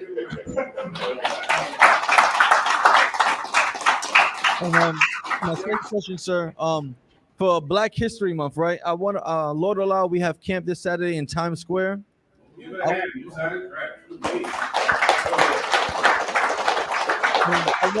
I want to talk about these Black Greek fraternities and sororities. Okay, do they relate to Times Square in some way? No, just for Black History Month. So go ahead. So I brought out. I taught a class recently about the first Maccabees and how we wanted to join the Greeks and worship the Greeks and do what the heathen does. I brought out we were not allowed to profess ourselves as Jews.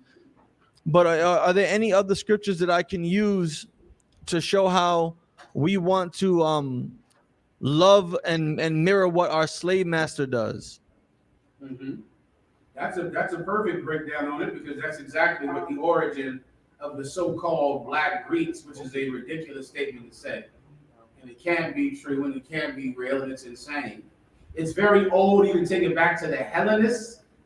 It's kind of scholastic about the whole thing. It's very old. You can take it back to, what's that empire? Not Ptolemy, but the other one.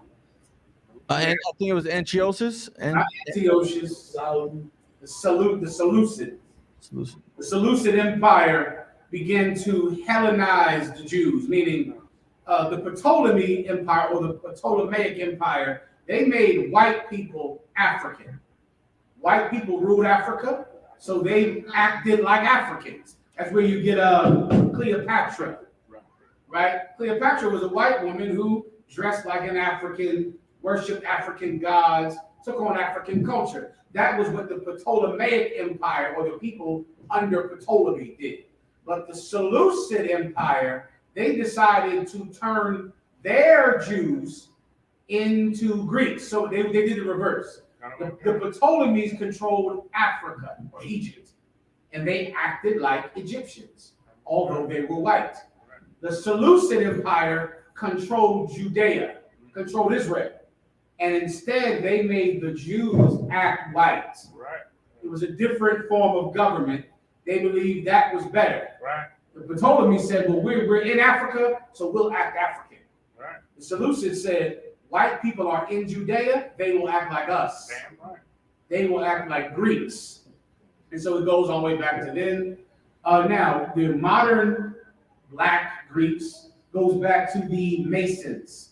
The Black Masons, the Prince Hall Masons, you can go look those up, right? The Masons are the oldest fraternal Greek organization. Not them, so Phi Kappa Beta? What's the one with the smarty pants cats? Those the blue. Phi Kappa. Those the Smurfs, the blue ones? No. This is a white Greek fraternity. Okay, the white.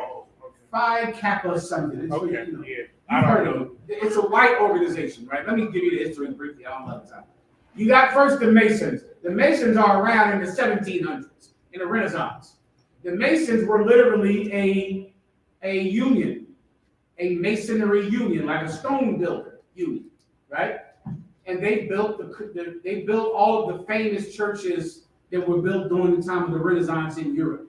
You know, the Cathedral at Notre Dame, this cathedral here in Rome, St. Peter's Basilica. Right. They built these giant, famous stone churches and cathedrals, but they didn't want other people to get hired to build them. So they formed a union. And this union freezed out other stonemasons. And that way they could control the price of every building. Because you couldn't get a job unless you were in the Masons Union. Come on. Because it was like a feudal system that was going on at the time. Yeah, right. Families controlled, lords controlled everything. And really, you know, whoever was the rich family controlled everything.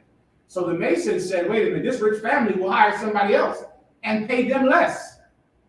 And so they said, we're not going to teach anyone our skill that we use to build these temples. You got to first be in the union. You got to be a Mason, which is a stone builder, right? And it went on like that, and it worked. And you had to hire this union to build all of the famous churches in Europe, right? But then over time, they began to worship the union. They began to give me the Masons' symbols. The symbols to build that square, that ruler, all of that nonsense, all right? The symbols of architecture began to be religious symbols to them, right? It formed the mythology. But really, it was about an architect with a ruler and with a square. That garbage there. You see the lines on it, right? That's because that's a ruler. That's a square. And you would use it to measure out the damn building. And that thing, which one is the square? That thing, I remember that thing from grade school. Look, the engineers in the house. Say again? 95. The ruler down at the L ruler. A protractor? I ain't heard that since the 8th grade. A protractor. Yes, that's a protractor. And that L ruler, but this time, God is inspiring it. And God is the G. The G is God. So it's like God is building a man. So now what do you have to do? If I make a deal, it's a what? It's a square deal. I eat 3 square meals a day. Brother, you better stand on your square. The square is that thing, that L. That's a square. All of that is from the Masons. Because the Masons were gigantic and they became a religion. And they were so powerful, and it was against the Catholic Church, who was the power that hired them. But they were trying to get money from the Catholic Church to build these churches. And then because of that, they were Protestants, they were against the Catholic Church, and they were in England, and then they were in America. And George Washington was a Mason. Thomas Jefferson was a Mason. You look at the signers of the Constitution, I want to say half of them, or more than half, were all Masons. They designed Washington, D.C. Get the brothers from D.C. a hand. You got it in D.C. That city was designed by the Masons and in all of the Mason mythology. The star comes from Masonic mythology. It was designed by the Masons and it was all. Benjamin Banneker, he being a slave, raised up under some devil or what have you, learned all of that stuff and was really the architect, not LaFont, but him. That's correct. Benjamin Banneker, a slave, is the one who was the actual architect, the actual mind that knew the math to build the city. The people he worked for worshiped the Masonic symbols. They designed DC with all of these Masonic symbols, and the street plan makes a square and a protractor and a circle, and the whole thing is just built up because these were Masons that designed the city. So now this went on. And now those Masons, then young kids who wanted to be Masons but couldn't be Masons because they were young, they went to school, and these were white people, and they formed a group called, somebody find it for me, Phi Beta Kappa. That's it, 1776. 1776, Phi Beta Kappa. Was it in Boston or was it in Europe? It was in Virginia. Virginia. Okay, they came over here to America, not Europe, and they wanted to form a group that was like the Masons for college kids. And you had to be elite to be in it, the best grades, the best families, the richest families. Phi Beta Kappa organization in Virginia. And that went on, and then other white Greek fraternities formed. And then in 1902, at Morehouse University, Alpha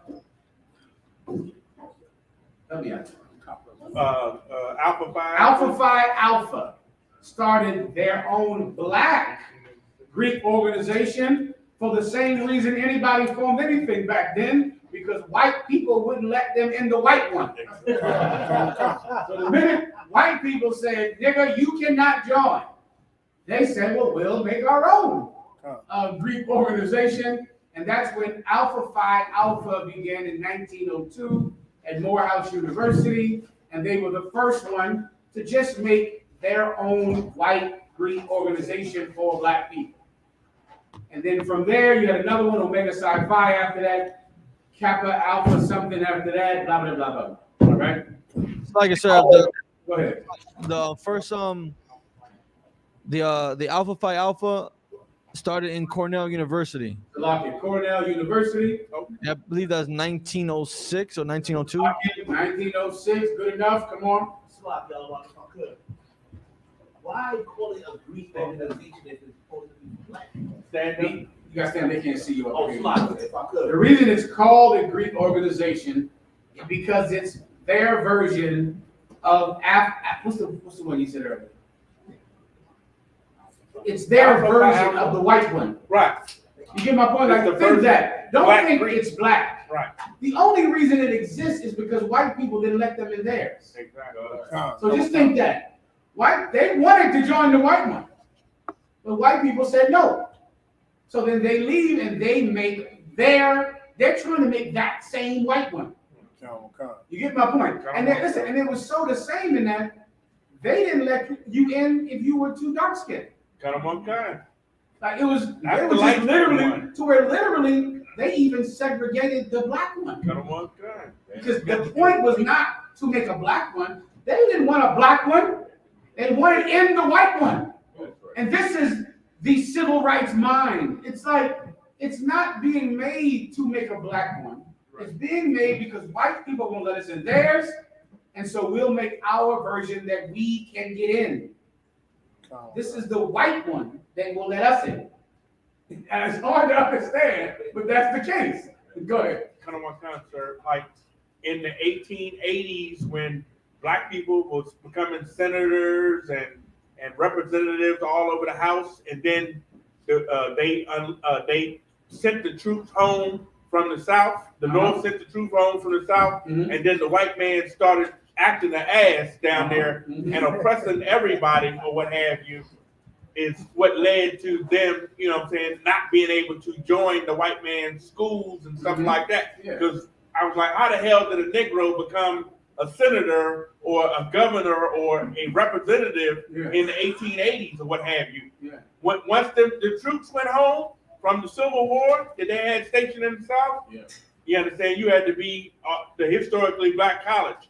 Or, you know what I'm saying, you weren't getting in no white organizations or nothing. What General Cabal is talking about is Reconstruction, which happened a lot in this part of the country right now and further south. When troops from the North were in the South, black people had the protection and the justice of federal troops, and they began to rise in Baltimore and Virginia and further south.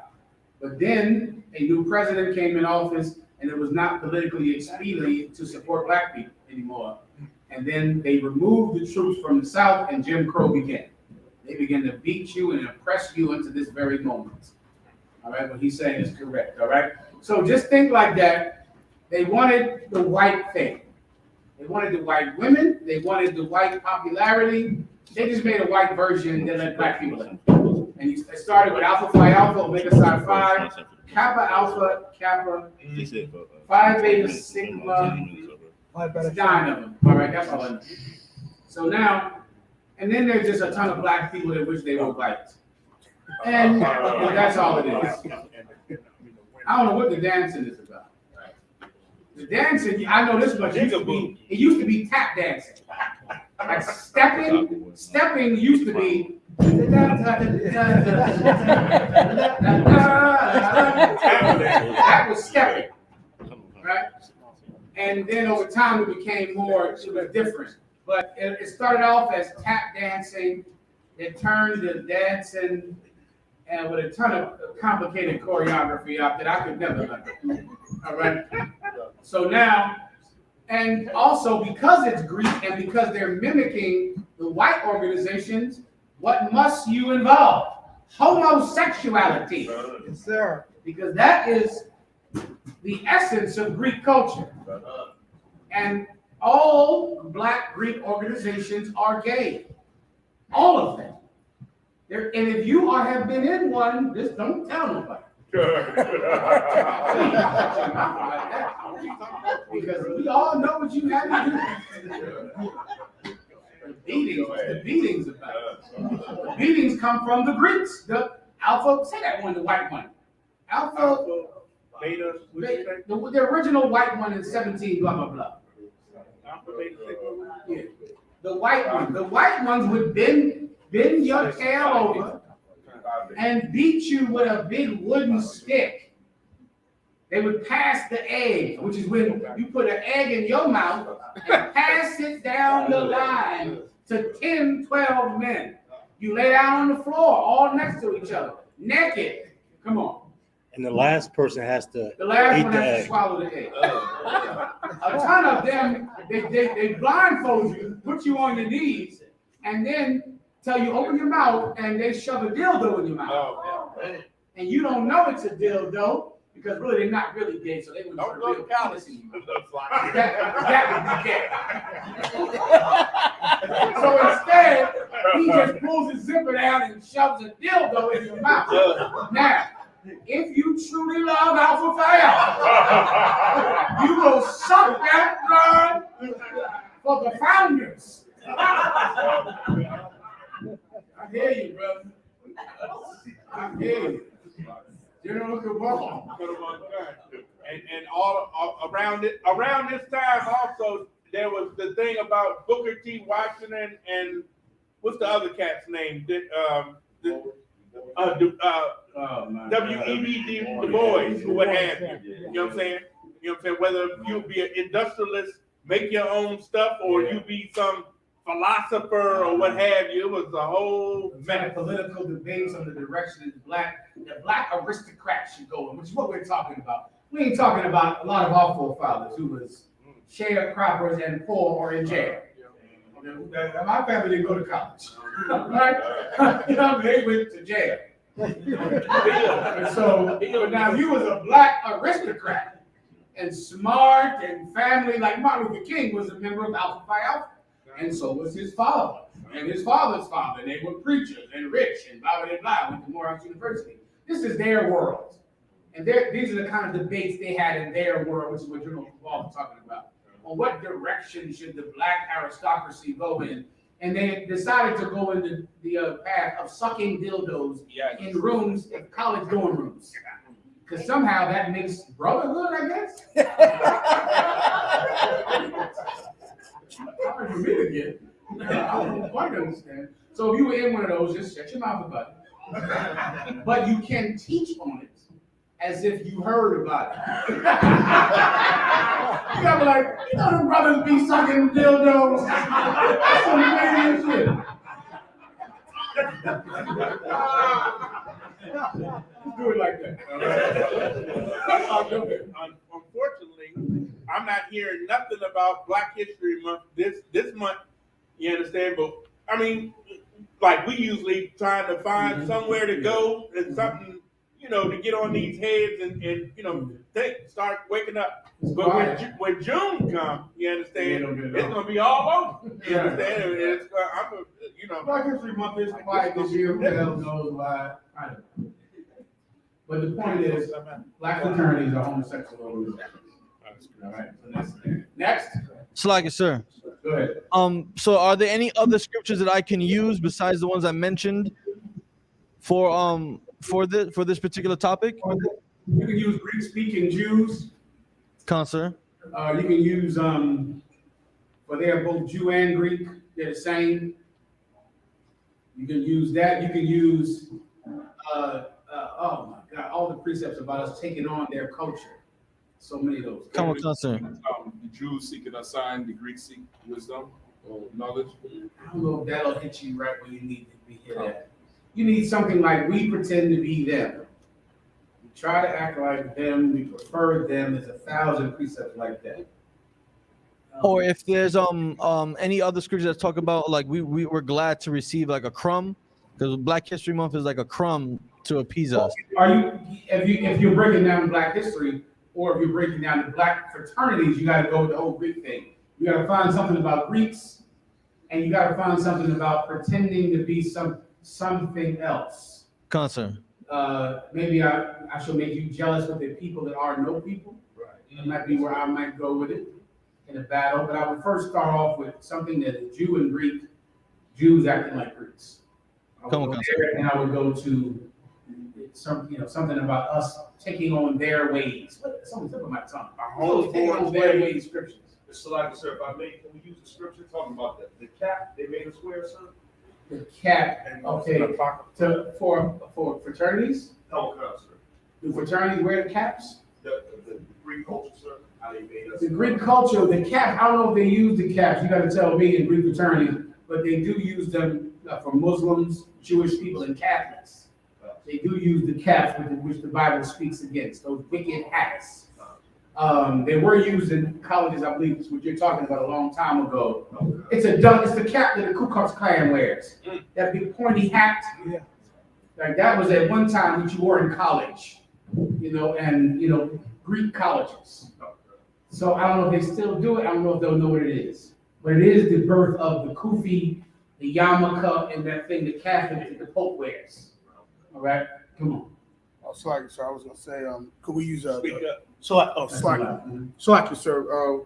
What about could we use First Maccabees? Where 1 verse 11. What does it say?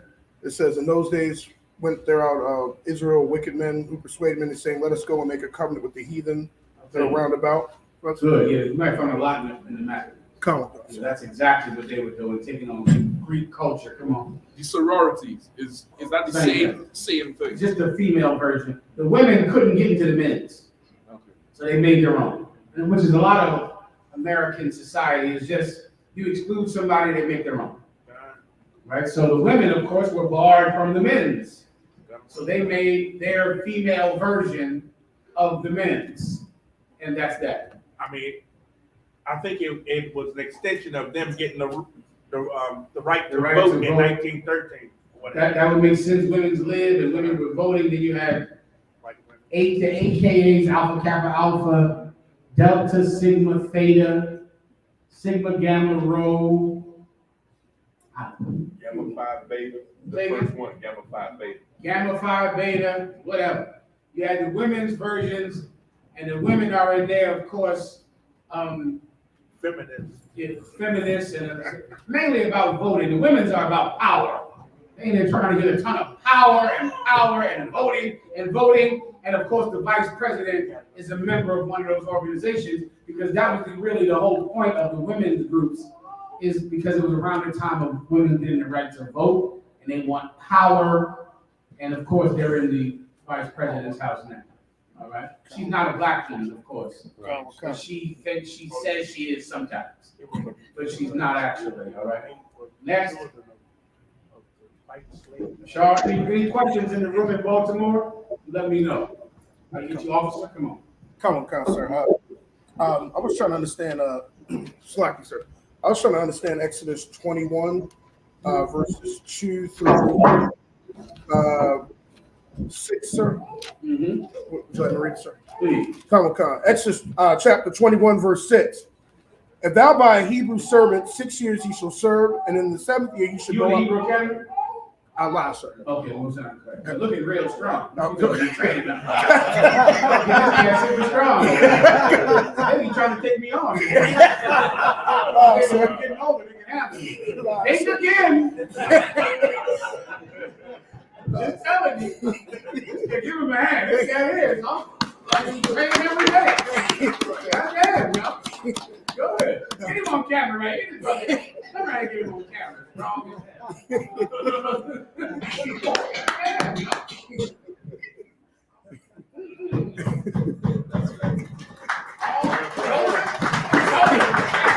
Travis always. Good work, Go ahead. So like you said, if thou buy a Hebrew servant 6 years he shall serve, and in the 7th year he shall go out free for nothing. Mm-hmm. Verse 3. If he come in by himself, and he shall go out by himself. Verse 3. If he came in by himself, he shall go out by himself. If he were married, then his wife shall go out with him. Verse 4. Mm-hmm. If his master have given him a wife, and she have borne him sons or daughters, Mm-hmm. the wife and her children shall be her masters, and he shall go out by himself. And if verse 5, if the servant shall plainly say, I love my master, my wife, and my children, I will not go out free. Verse 6, then his master shall bring him unto the judges. He shall also bring him to the door, or to the doorpost. There's a specific question. Come on, sir. So like I said, I just want to know if he had a wife, even though the master gave him the wife, why couldn't he go out with the wife if that's his rib? I'm listening. Show me the part. Okay, so like I'm gonna go to verse 3. Mm-hmm. Verse 3. If he came in by himself, he shall go out by himself. Mm-hmm. If he were married, then his wife shall go out with him. Mm-hmm. Verse 4. If his master have given him a wife, and she have borne him sons or daughters, Mm-hmm. the wife and her children shall be her masters, and he shall go out by himself. I got you. Okay. Come. Easiest way you can give me the camera. The easiest way to understand this, right? There are many precepts like this. The concubine scripture is another precept like this, and I'll try to explain. The brothers who are over there in the UK, give the UK a hand over there, right? They might understand this a little easier than those of us outside of the UK. But the Bible in the Old Testament is based on a class system. Come. America doesn't really have a class system. In the UK, forms of a class system still exist. And there was a system, this was a servant, and you were a master. And it was a different class. Come. A concubine was not a wife because she was of a lower class than a wife. A wife, had a father that you paid a dowry with, an honorable man, lawful in the fact that he was not a sinner in his bloodline. It was an honorable bloodline, which is the only bloodline you could marry. You couldn't marry a bloodline, mother and father were adulterers, or something like that. You could only marry someone who was honorable, with an honorable reputation, right? A concubine was a woman who was spoil of war. She was an Israelite woman, a black woman, Hispanic woman, but her family was low. And she was not on the level as your wife. You get my point. They were different in class. And Israel had a class system of bond people who were slaves because of debt. And people who were masters, who people owed money to. You get my point. And many of the scriptures in the Old Testament you're reading is about that class, how to deal with people from that other class. So your son and your daughter, your son, you got a wife and a child, you can leave, but you owe them money. And your wife and your son are going to be doing what? Working. This wife is now his cook. And your son is saddling his horse and cleaning stables because of your debt. You owe money. Which is why we had the year of Jubilee, which is you owe this money, and this money is making you a servant. And in England, I think damn near up until when did they stop doing it in England? I want to say it's World War One. It stopped where your son was out there shoveling horsemen over. At 7, what am I talking about? In America, you know the slaves did it. Right. The slaves got out and picked cotton, the baby. The baby picked cotton in Mississippi. Sharecropping is all it is. The sharecropping. It's the same thing. Your family, okay, you're plowing the land for this master. You're getting a share of the crop, just enough to survive. But really, the crop is his. And so, what your wife is out there, your kids are, everybody's out there in the damn fields. All of them. Now, you're not a slave in the American South sense. You're a sharecropper, so you're working for a percentage, but it's sustenance level. You know, it's just enough to survive. And of course, you can't hire anybody, your kids, which is where summer vacation comes from. Summer vacation in America is so your kids could go home and work the farm. They had to get out there in the summer when the crop was out and the crop was in. And now they send kids home to work the fields and then to come back, you know, when the harvest time was over. Put your hand there. And what happened was, like you said, for a small portion, they would give you more than what your crop was worth. So you could never stop sharecropping from you. You was like a slave again. Yeah. It wasn't like whip your back slavery, but it was financial slavery, which is what we're in now.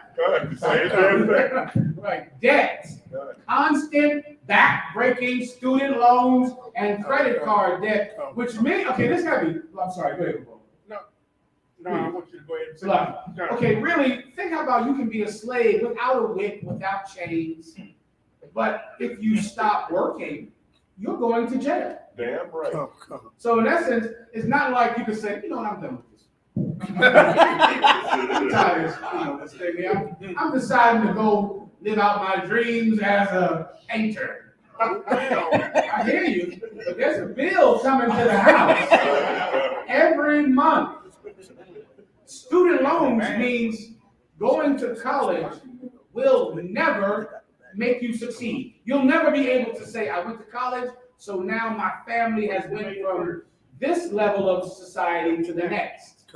You can't make the jump in class because you went to college, but your debt means you stay in this class. When if you didn't pay for any college, college could make you jump a class, but it cannot because of the debt. Credit card loans means you stay in that class.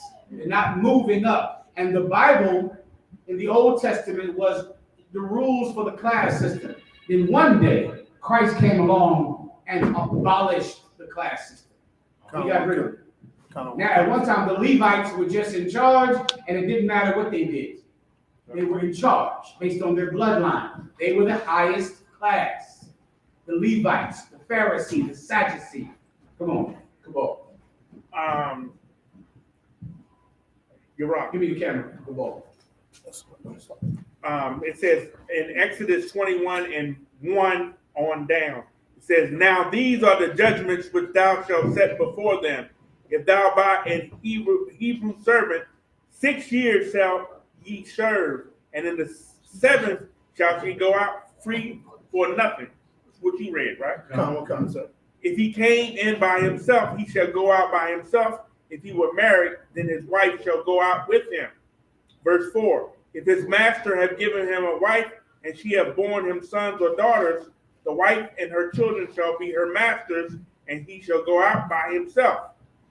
And if the servant shall plainly say, I love my master, my wife, and my children, I will not go out free, then his master shall bring unto him the judges, and he shall also bring him to the door or unto the doorpost, and his master shall bore his ear through with an awl, and he shall serve him forever. And if a man sell his daughter to be a maidservant, she shall not go out as the men servants do. You want me to break it down for you? What you need? God, I was trying to, So give that's him exactly a what I just said about the portion debt. of it. you got this woman from him, which means you owe a dowry. You can't just take her and leave because you got to work that off. So now, but if you say, I don't want to leave my wife there to work, I'll stay because I want to be with her. So how did Jacob get away? You gotta read that. I can't even recall. He worked like 14 years. He worked 14 years. He worked for both of them. Damn. And he wore his ear through, which means he's gonna just work for me forever. He owes me at the class system. Israel was in a strict class system, which is why Mary was terrified and Joseph was terrified to say he got that Levite girl pregnant. It was a terrifying aspect because he was not of her class. He was a carpenter's son from a fallen house. And she was a Levite. She was the cousin to the chief priest. That's what Mary was. She was in a high class, and she wouldn't have sex with this one cat from the tribe of Judah, whose father is a carpenter. They were terrified to even tell anybody because of the class system. You get my point? In the UK, they'll understand this a little more. It's how they work over there. White people work like this in the UK. You got to use somebody in the UK that's from the East End of London. He's, a Cockney, ignorant bastard. And then you got someone, brother, from England who talks different, and they don't mix. You get my point? They don't intermarry. A Cockney from East London and someone, some aristocrat from Northumberland. They don't mix with each other. Yeah. But Mary and Joseph were not supposed to be doing that because of the class. Right. You get my point. No dowry, no nothing. That was not going to happen. You had to earn that. Joseph had to pay that dowry and earn it the right way and climb himself up to be able to get this kind of woman. And he did not. And she didn't want him to leave. Where you get that? I said she didn't want him to wait to pay that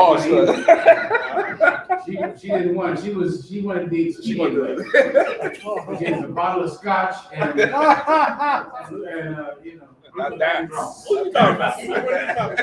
Man, I'm talking about Mary. Okay, Mary. And think how long, listen, Joseph, the other brother Jacob waited 14 years. Yeah. Think how long Joseph would have had to wait to pay the dowry to earn this expensive Levite girl.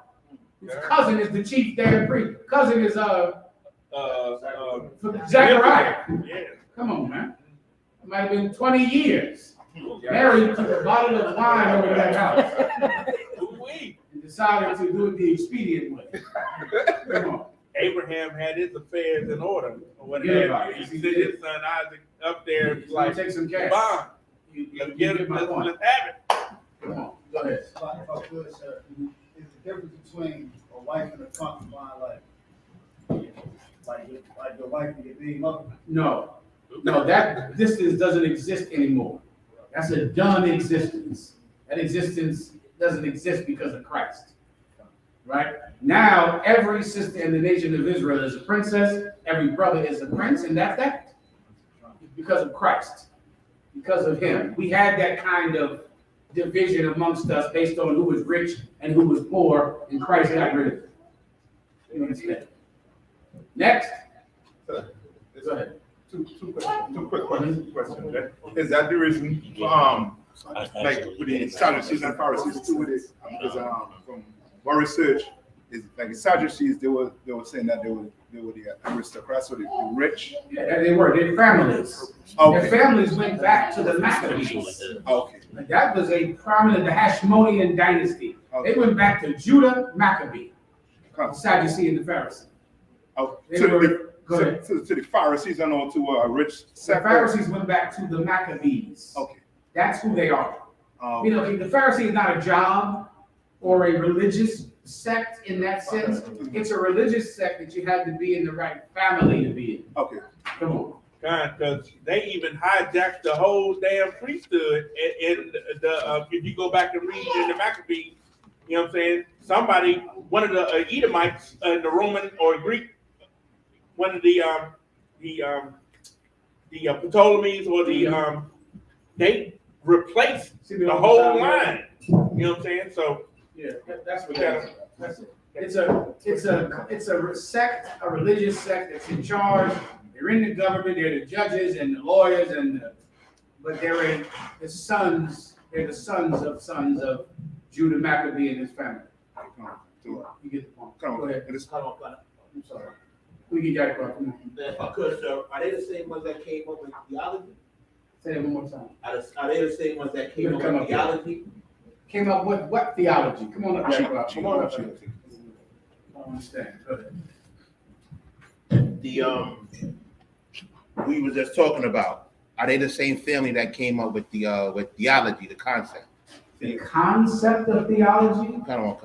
I can't say that. The concept of theology is like studying God. Right. Theo means God, ology meaning study of. Theology is like a scholastic course. It's like learning about God. They're the descendants of Judah Maccabee, and they made a covenant with the Roman Empire to defeat the Greeks. The Greeks and their philosophy and all of that stuff is around that time where they, thought they knew everything. Forget about it. Exactly. That's true. All right, go ahead. Anything else? Go ahead. Because a breakdown of this one, 11, Isaiah 11:6. Where it say, the wolf also shall dwell with the lamb, the leopard shall lay down with the kid, and the calf with the young lion, and the fatling together. I got you. The wolf shall lay down with the lamb. That's a precept that no Christian understands. The wolf shall lay down with the lamb. The wolf is, I'm trying not to give it to you. All right. One verse above. Come on. And righteousness shall be the girdle of his loins, and faithfulness the girdle of his reins. Go ahead. Do you need me to break that down? You get that? No. Yeah, I think from 1 to 5, I think they're talking about Christ. That's correct. Right. This is speaking about when Christ comes back to rule. And Christ sets up a new government on the planet Earth. Right? A new government, once again, not one where the rich in Israel oppress the poor in Israel. That's the class system that we were under before. Right? Where the rich, was so great. If you were poor, you just worked your whole life to pay some rich man, which is why Christ gave the parable of Lazarus. When that man was all dressed in purple and poor men sat outside of his gate, just hoping that he might feed them. But then the poor man died and the rich man died, but now the poor man was in charge. And the rich man needed his help. That's what Christ did. Christ was a true revolutionary, the only real revolutionary to ever live. The only one. He took the poor people on the bottom of Israel and put them on the top, and then took the nations who oppressed Israel and made them servants. He was a real revolutionary, the greatest one ever. And so you're reading about that revolution taking place right now. Read it again. And righteousness shall be the girdle of his loins. Righteousness shall be the girdle of his loins. So you want to imagine getting dressed. A girdle is your belt around your waist.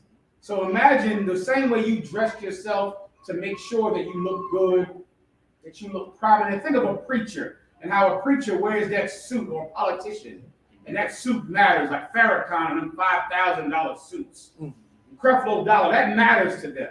How they look, how they dress. Well, Christ dresses himself in righteousness. And that's important to him. It's important to him that he's righteous. Keep going. And faithfulness, the girdle of his reins. And faithfulness, the girdle of his reins. The reins are the reins of a horse.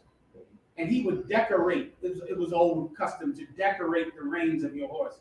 It's medieval custom. You can find that the horse has armor on. The horse has a clothing on the horse. And the reins are decorated with clothing and cloth. You can find that. That was important to prominent men, to have a horse that looked powerful and decorated all up. Well, he decorates the reins of his horse with righteousness. Meaning, as important as it is for you to look like you're righteous, it was more important for him to be righteous. That was important to him. And that's what the UPK is built on, under commanding General Yohana.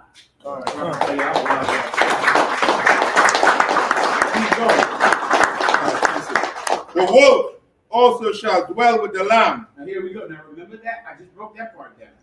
Think about everything I just said. And he's saying the wolf shall what? Shall dwell with the lamb. The wolf shall dwell with the lamb. Now, this is a metaphor. Guess what? The girdle was a metaphor too. Right? The horse, that was a metaphor. It's not literal. It's just using that as a metaphor for you think looking good is important. He thinks being good is important. That's the metaphor. Here's another metaphor. The wolf shall do what? Shall dwell with the lamb. Now, do wolves usually dwell with lambs? Brothers and sisters? Why not? Sister?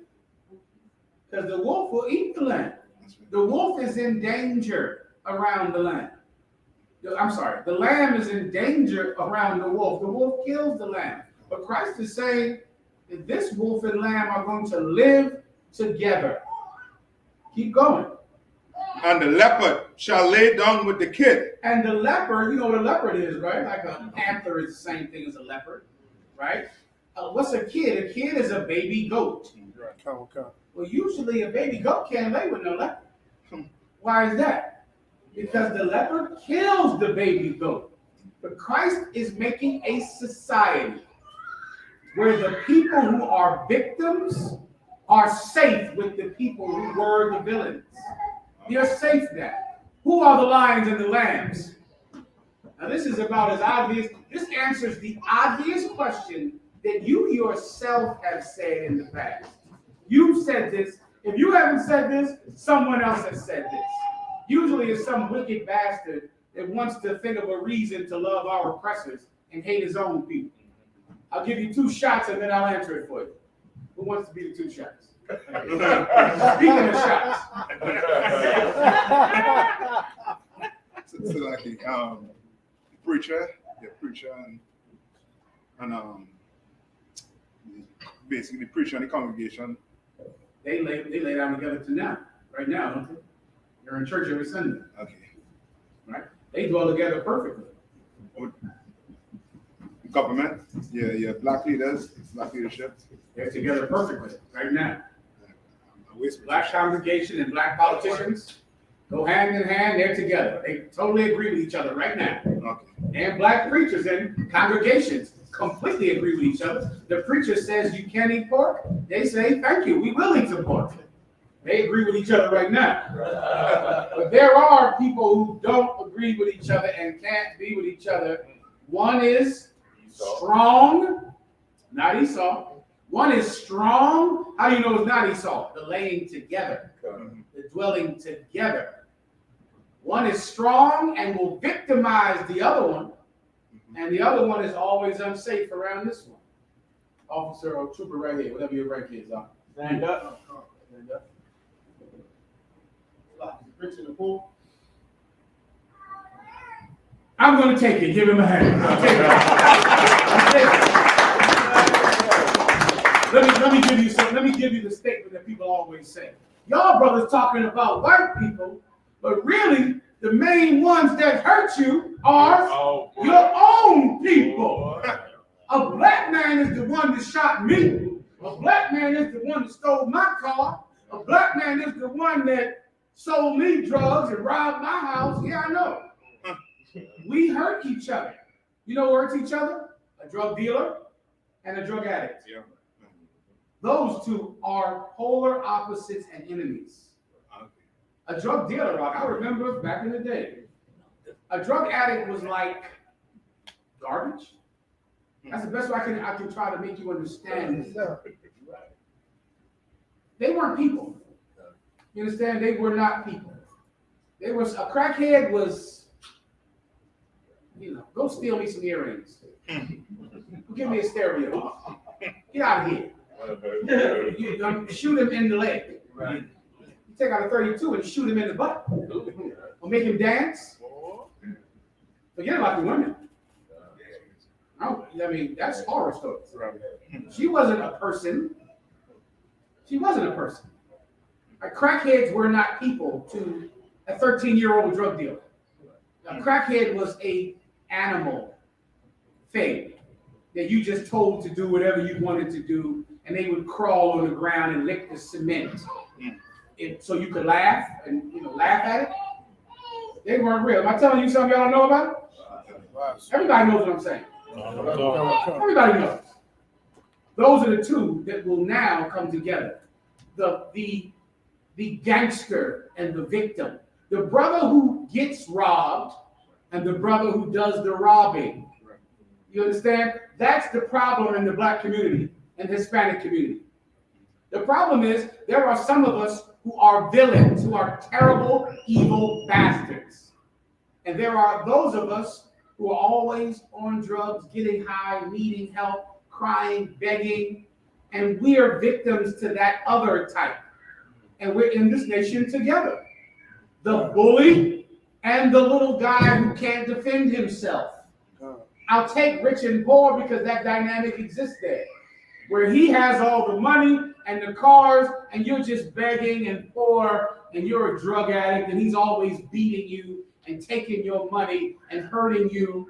And in the Black and Hispanic community, too many times you're one or the other.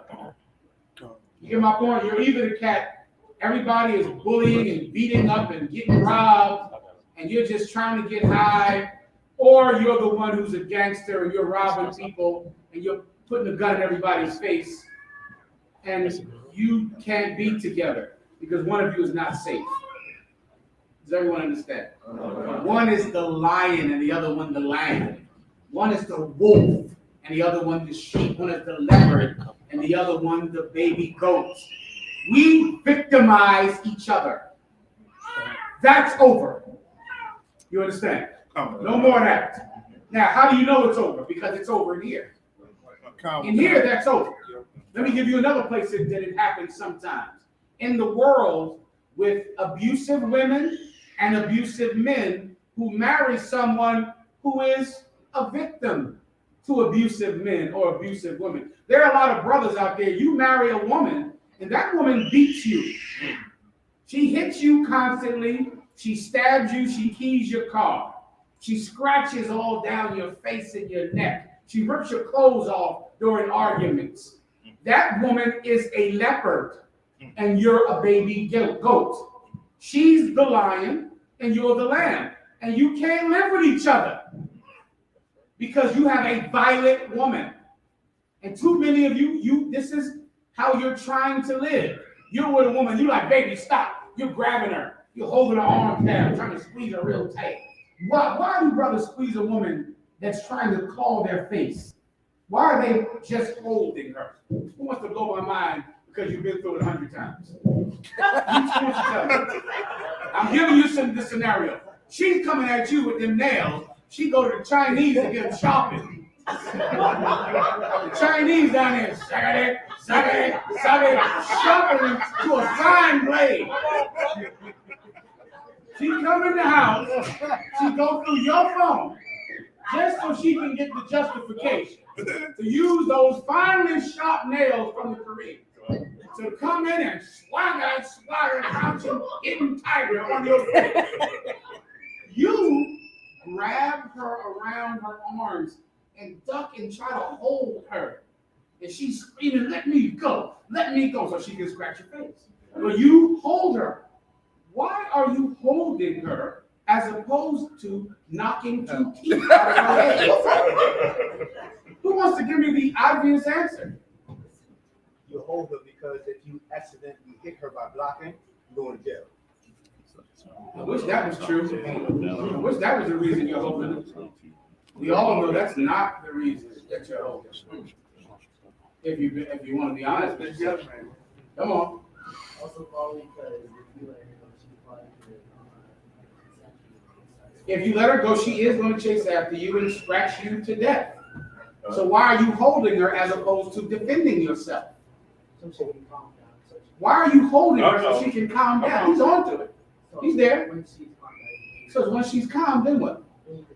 Then you can talk to her. Exactly. That's what a lot of your fathers did. That's what a lot of you are doing. But here's the question. Since she is attacking you, and in court in America, you're allowed to defend yourself. and she's scratching you, you have scratches down your face and back, why don't you just punch her in the face to defend yourself? Why are you waiting for her to calm down? The same brother. Because if you just hit her, and even though she's angry, if you just hit her like while she's angry, I'll just resort to nothing because like it's just like Because you don't want to punch her in the face. Because what good is that going to do? It's gonna do Nothing. You're a lamb. You understand? Never that. And that's a good thing. Stay like that. That's how you should be. Give him a hand. We all should be like him. That is the admirable quality. You shouldn't, let me tell you something in the black community you don't know. You shouldn't be a psychopath. So many of you think being a psychopath is somehow attractive and admirable? No, you shouldn't want to punch your wife in the face. Because that's bad to have to punch a woman in the face because she's trying to punch you in the face. So instead, you're grabbing her and holding her because you're not that kind of brother. To punch her in the face and knock her teeth out, even in defense of yourself, you don't want to do it. Even in defense of yourself. You're a lamb and she's a lion. The problem with America is she should stop being like that. Right. She has to change. He doesn't have to change. She has to change. She has to stop being a predator. She has to stop. And too many times, he marries a woman who doesn't care that she's going to make him bleed because her feelings are hurt. She doesn't care that the child is watching because her feelings are hurt. She doesn't care that it's going to make it worse because her feelings are hurt. She's a predator and he's the prey. The predator has to be destroyed. They have to pay. They have to change. And now the both of you can live in a house together. What's the other side? Some of you sisters, you're attracted to a psychopath. This young man is a stinking, low-down psychopath. And because of that, he is beating you. He beats you. Why? If you're married to a man that is physically abusing you, if you're married to, some psychopath who is chaining you to a radiator, beating you with an extension cord, beating you with a belt, smacking you in the face, and you got to wear sunglasses when you go around your brothers and your cousins, because God forbid her father wants to kill you over it because he'd be wrong. Because he's minding your business.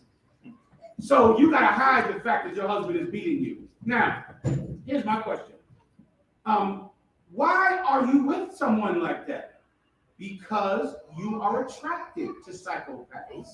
You like it. This is who you want to live with. But here's the problem. Living with someone like that is going to cause you to die. You're going to be killed. This week, who knows who Drew Carey is? Uh-oh. Drew Carey is some Edomite comedian. And he had to leave The Price is Right for a time. He's a host of The Price is Right. Because his girlfriend was murdered by her ex-boyfriend. She put a restraining order on him. He waited until the day after the restraining order and came to her house and killed her. I think in my life, I know about 4 women who have been killed by their crazy ex-boyfriend. One of our remember, it was back in Philadelphia. She's missing for 3 days. She's rolled up in a shower curtain in the closet for 3 days. He killed himself and then killed her. That psychopath that women like, he's going to kill you. You can't be with him. You can't dwell with him because he's a psychopath. And that is not attractive. How the hell is being dead attractive? Nothing more unattractive than being dead. I don't know if you know, but you're not pretty anymore once you're a corpse. And of course, what does a woman say? She doesn't want to tell anybody, does she? She calls the cops, and then what happens? When she comes to court, what happens? I lied. He never hit me. I fell, Your Honor. Please let him come home. She killed me. So he can kill me. She's a sheep, and he's the lion. The problem is they can't be together. He doesn't care about, her being embarrassed with black eyes. He doesn't care about the fact that her family will know that she's married to a depressed, sad, emotional psychopath. He doesn't care about that. The difference doesn't make to him. He's mad. He's emotional and effeminate. And that's what effeminates do. When a man is effeminate, he beats women. Why? Why does he beat women? Let me help you. You see that story with the baby? Right. My brother feels something in him like he has to defend women. You know what that thing is? That's masculinity. That thing is like a thing in you. Your little sister is getting beat. Your daughter is getting beat. There's something in every man that says, I have to defend her. That thing is masculinity. Now, you can't trust that emotion because it's an emotion. You can't run out and go, kill somebody because your little sister said he beat her. You can't do that. It's an emotion, but it's the emotion of masculinity. You can't trust it like you can't trust any emotion. You can't just go with it. But somebody who beats women, he doesn't even feel masculinity. He's a psychopath. He's like a Jeffrey Dahmer, and that's not attractive. And I think in the Black and Hispanic community, women think it is attractive. Well, you want to be an attractive corpse because you think it's, he'll beat the shit out of me if I do that. Okay? I'm sweating. He's a psychopath. If you're with a woman like that, she's a psychopath. And the problem is, for too long, you try to be together, but one of you victimizes the other. And then you can't be together. Young man, right here behind you. Give him a hand. These two brothers look familiar like I saw them as children. They are. First kids? They keep growing up. These kids, they look familiar like I've seen them as children. Who are they? They're your kids? What, they like 2 feet tall like last week? I don't want concept. So look. That's Captain's children. Those are your kids? Yeah. Were they just babies like 2 days ago? Yes, sir. Yes. Okay, never mind. Read on. Go ahead. This might be true, but could it be could you see could you tie this into abortion too? Yes. Okay. The baby and the mother who is not ready for this baby but is ready to have sex. Yep. The baby can't protect himself or herself. Right. So she can kill it. The woman who you beat and chained to a radiator and black her eyes and now her father wants to kill you. But he should mind your business. He shouldn't be minding his business. Your business. No, God forbid. Yeah, she can't defend herself. Or the woman who's trying to scratch your face, but she knows you don't want to hit her because she's a girl. Right? You can't defend yourself. And that's the problem among our own people. Those of us who are kind and gentle, and those of us who are abusive. Christ is going to change that dynamic. And now we're going to get along. You're going to go into a home and there will be no fighting. And some of you make me so angry sometimes with how you treat each other. It makes me want to scrub the ground with your face. I think about it so much, and it's so much that I'm trying to stop saying because it makes me so angry. And I can see myself like visualizing me scrubbing the cement with your face, with how you treat each other in your home. It makes me very angry. That's an emotion. And I can't let that control me because I'm not a psychopath. Yes, sir. I can't behave like that. And it makes me angry that there is some child or some home or someone in the world that will think that you are a representation of what Commanding General Yohana has done. And I would just love to let it be known to everyone that you are not. We have to treat each other better. We have to be kind to one another. We have to forgive each other. We have to have patience. We have to have discipline. We cannot be emotional. We're going to have to do what's right when it is the opposite of what we would actually like to do.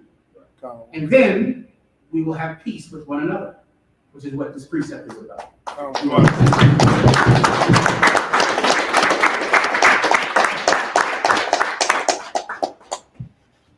Anything else? Any questions online? Council, we have some questions in the room as well. And time check is on 9:21, sir.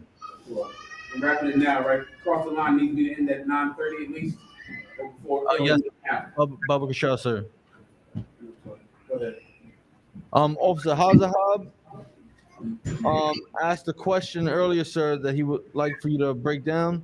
He asked, how do we deal with Christians that pretend to act like they believe the same thing that we believe? And what is their purpose in doing that when they show no sign of wanting to join the school? Pride. Most Christians can't, stomach the fact that you know more about the Bible than them. And that's all it is. Christians believe they're the authority on God's word. Then they meet you and you show them a precept they've never seen in their life. They don't understand, and they never knew was in the Bible. So in essence, they have to show you that they're on your level. They know something too. They know this and they know God and blah, blah, blah. It's just pride out. And pride has to be crushed. So when you meet a Christian like that, just show them how ignorant they are. Just crush them. Just keep showing them precepts they've never seen before. Precepts they guaranteed were not in the Bible, but are in the Bible. And you embarrass them. And that's just what I've made a career of doing, embarrassing Christians. You just embarrass them and embarrass them and embarrass them, and then they go away. And that's it. Anything else? We good here, Ashar, that's it? There's a lot more questions online, sir. I got to wrap it up across the line, Akim, all right? Concert. I'll try to deal with them on Monday or next Thursday. I'm not sure where I'll be next Thursday. More than likely, I'll be back in Jerusalem, headquarters, all of New York. Give all of them a hand. So we have here, give the ACL a hand. Nashville, Tennessee. Houston, Texas. Houston a hand. Nashville, Houston. Come on with us.